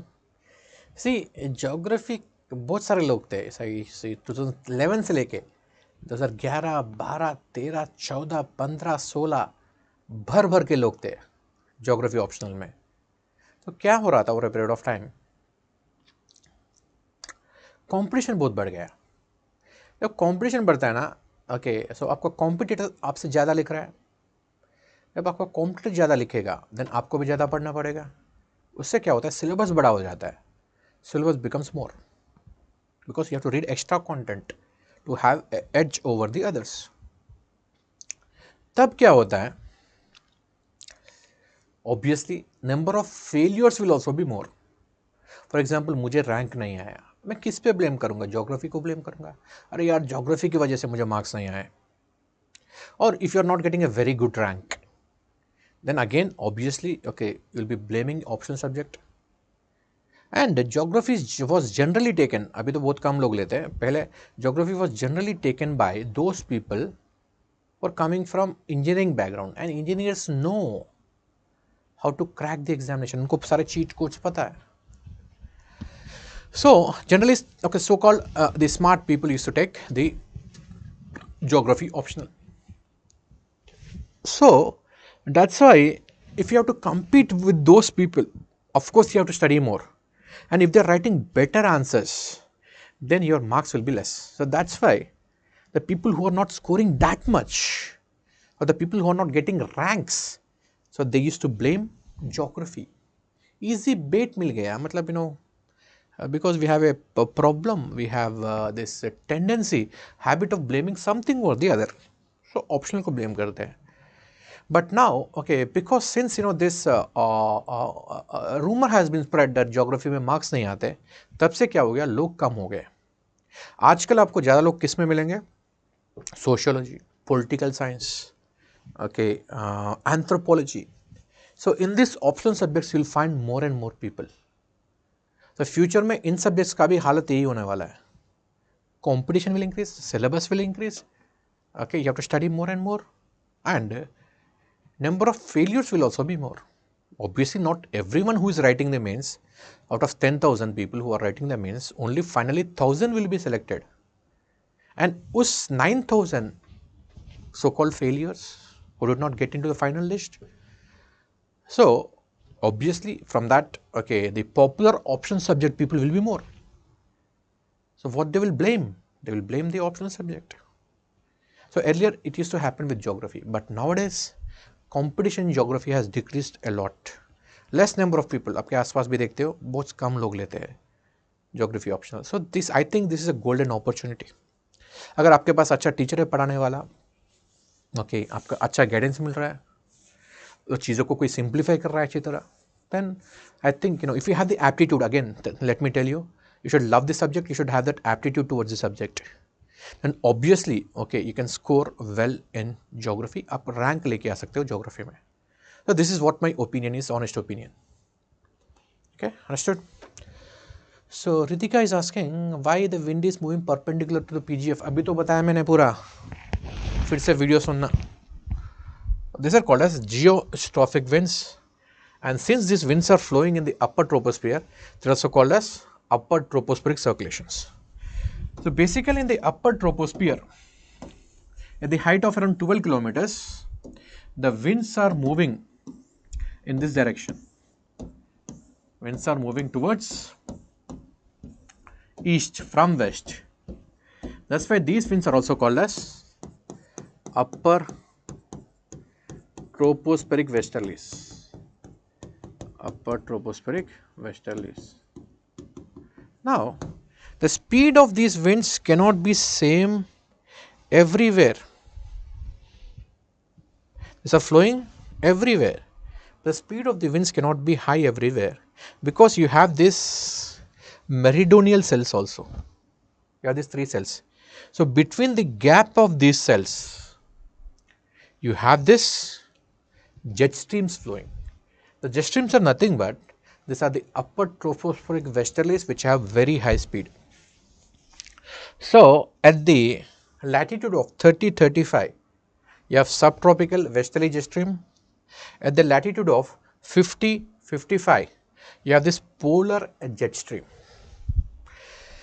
Now let's see what are the effects of this tropical jet stream and the polar jet stream. So the major important job, okay, basically these winds are flowing like this.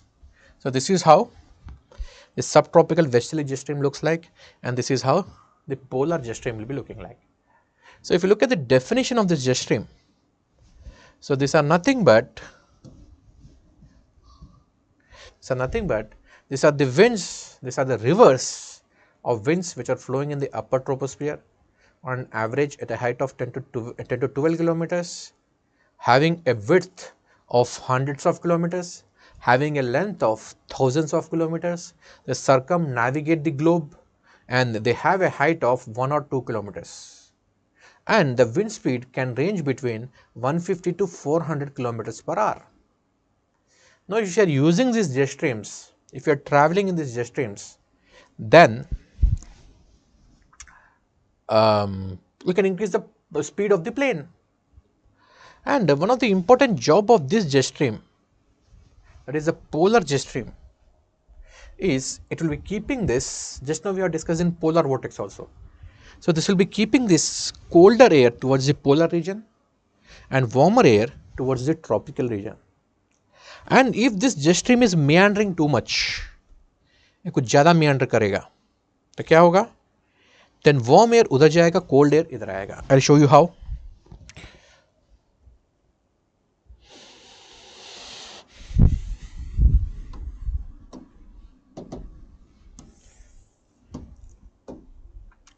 So this is the jet stream. Say it is not meandering much.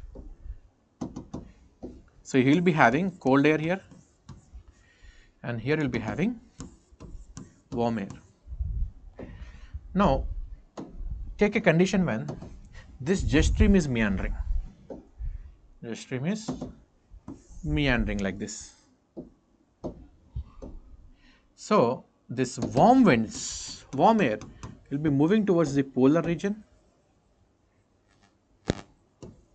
and this cold air from the polar region will be moving towards the tropical region.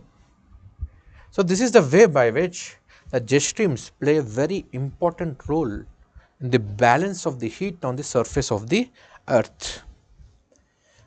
Okay, understood? So how these jet streams are affecting the climate of India? Let's see that. The first effect is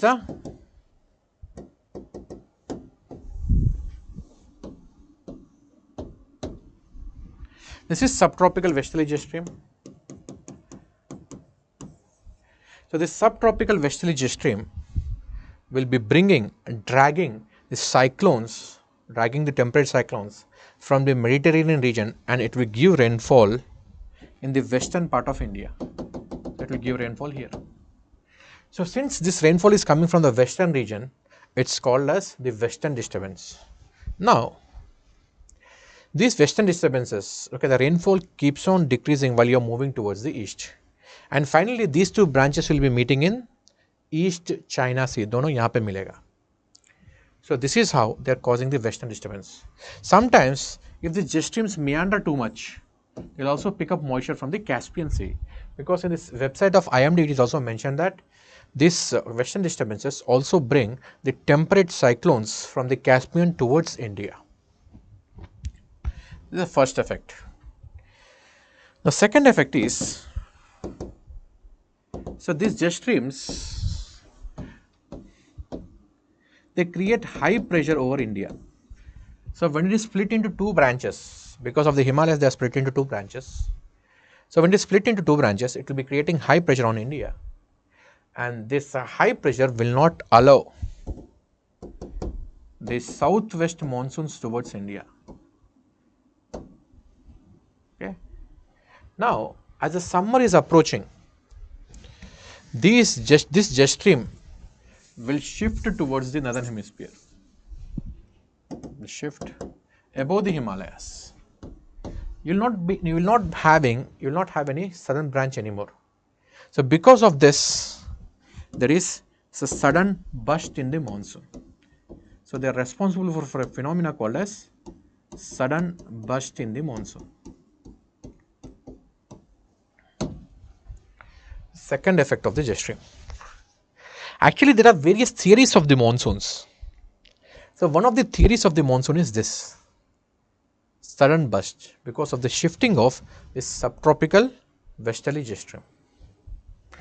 So one more theory of monsoon is the effect of the tropical easterly jet stream. So the tropical easterly jet stream is actually created, the origin is the Tibet. So in the Tibet, because of the excessive heating of the Tibet, because Tibet is a highland which is located at the height of around 4 kilometers. So because of which the air will rise, and this air which is rising, okay, it will start moving towards, okay, it will start moving towards the equator. And because of the Coriolis deflection, it will sink somewhere in Bay of Bengal. After sinking inside Bay of Bengal, it will again start moving towards India. This is one theory. This is called as tropical easterly jet stream created due to heating in the Tibetan plateau. And when the heating of the Tibetan plateau is more, this jet stream's intensity will also be more, and the monsoonal intensity is also more. So this is called as tropical easterly jet stream. There is one more theory which also says that there is an African easterly jet stream. African easterly jet stream. This jet stream is surrounded, okay, centered around 15° north. So it is rising somewhere, okay, in the Southeast Asia. It will be flowing. When it flows, it will drag these cyclones from the Bay of Bengal towards India. So this is one more theory of the jet stream. There is one more theory of the jet stream which is called as the Somali jet stream. The Somali jet stream, okay, it will originate somewhere near Madagascar. It will be flowing along the Mozambique channel. It will, okay, go to Kenya, and finally it will be hitting the Ethiopian highlands. After hitting the Ethiopian islands, it is bifurcated, okay, it is diverted towards the Arabian Sea, and from the Arabian Sea, it will start moving towards India, and one of the branches which is moving towards India will increase the intensity of the rainfall. So basically, the India will be getting the monsoons,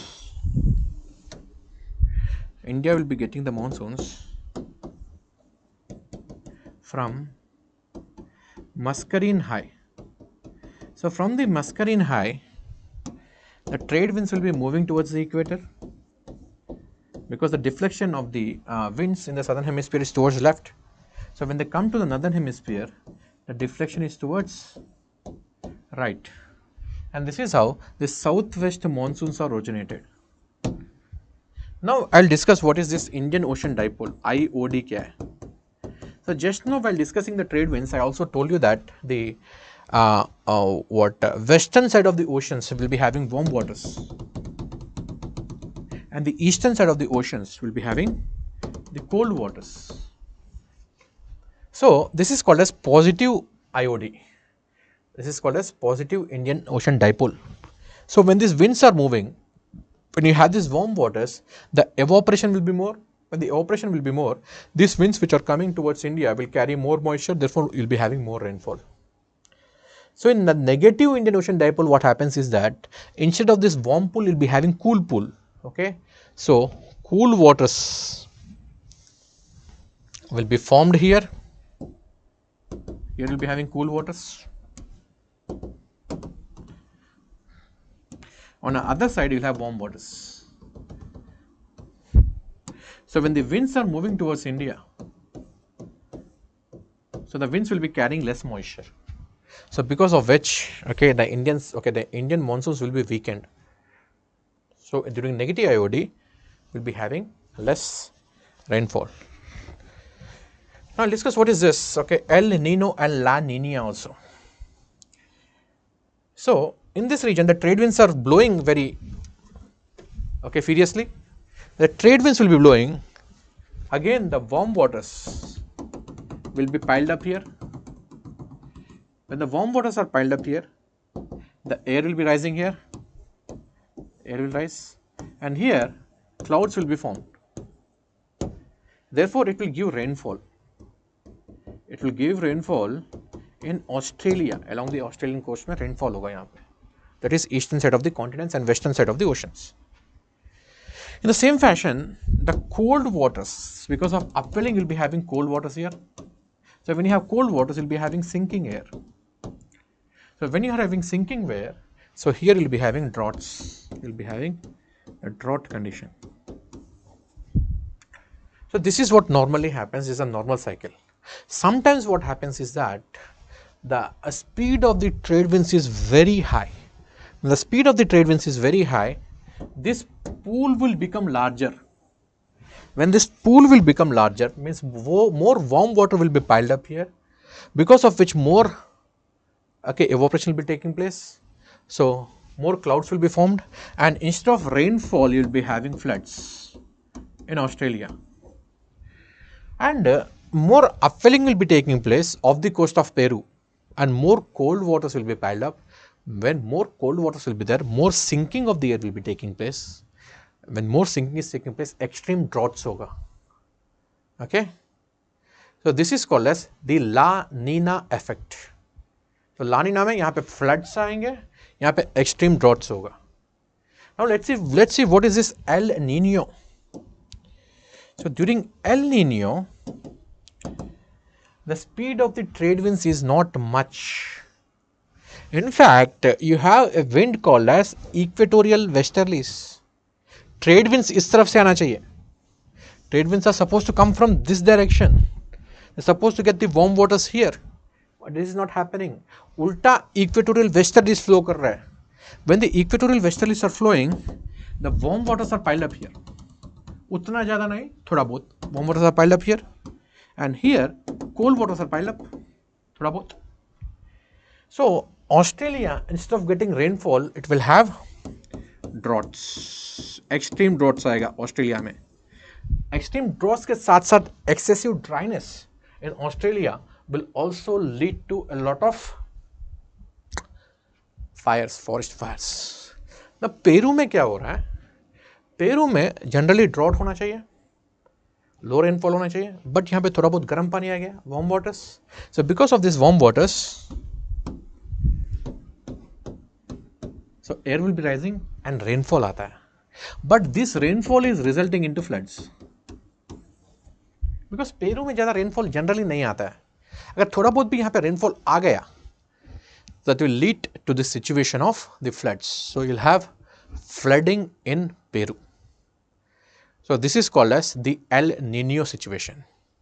So, neither the El Nino nor the La Nina is good. Both are climatic extremes.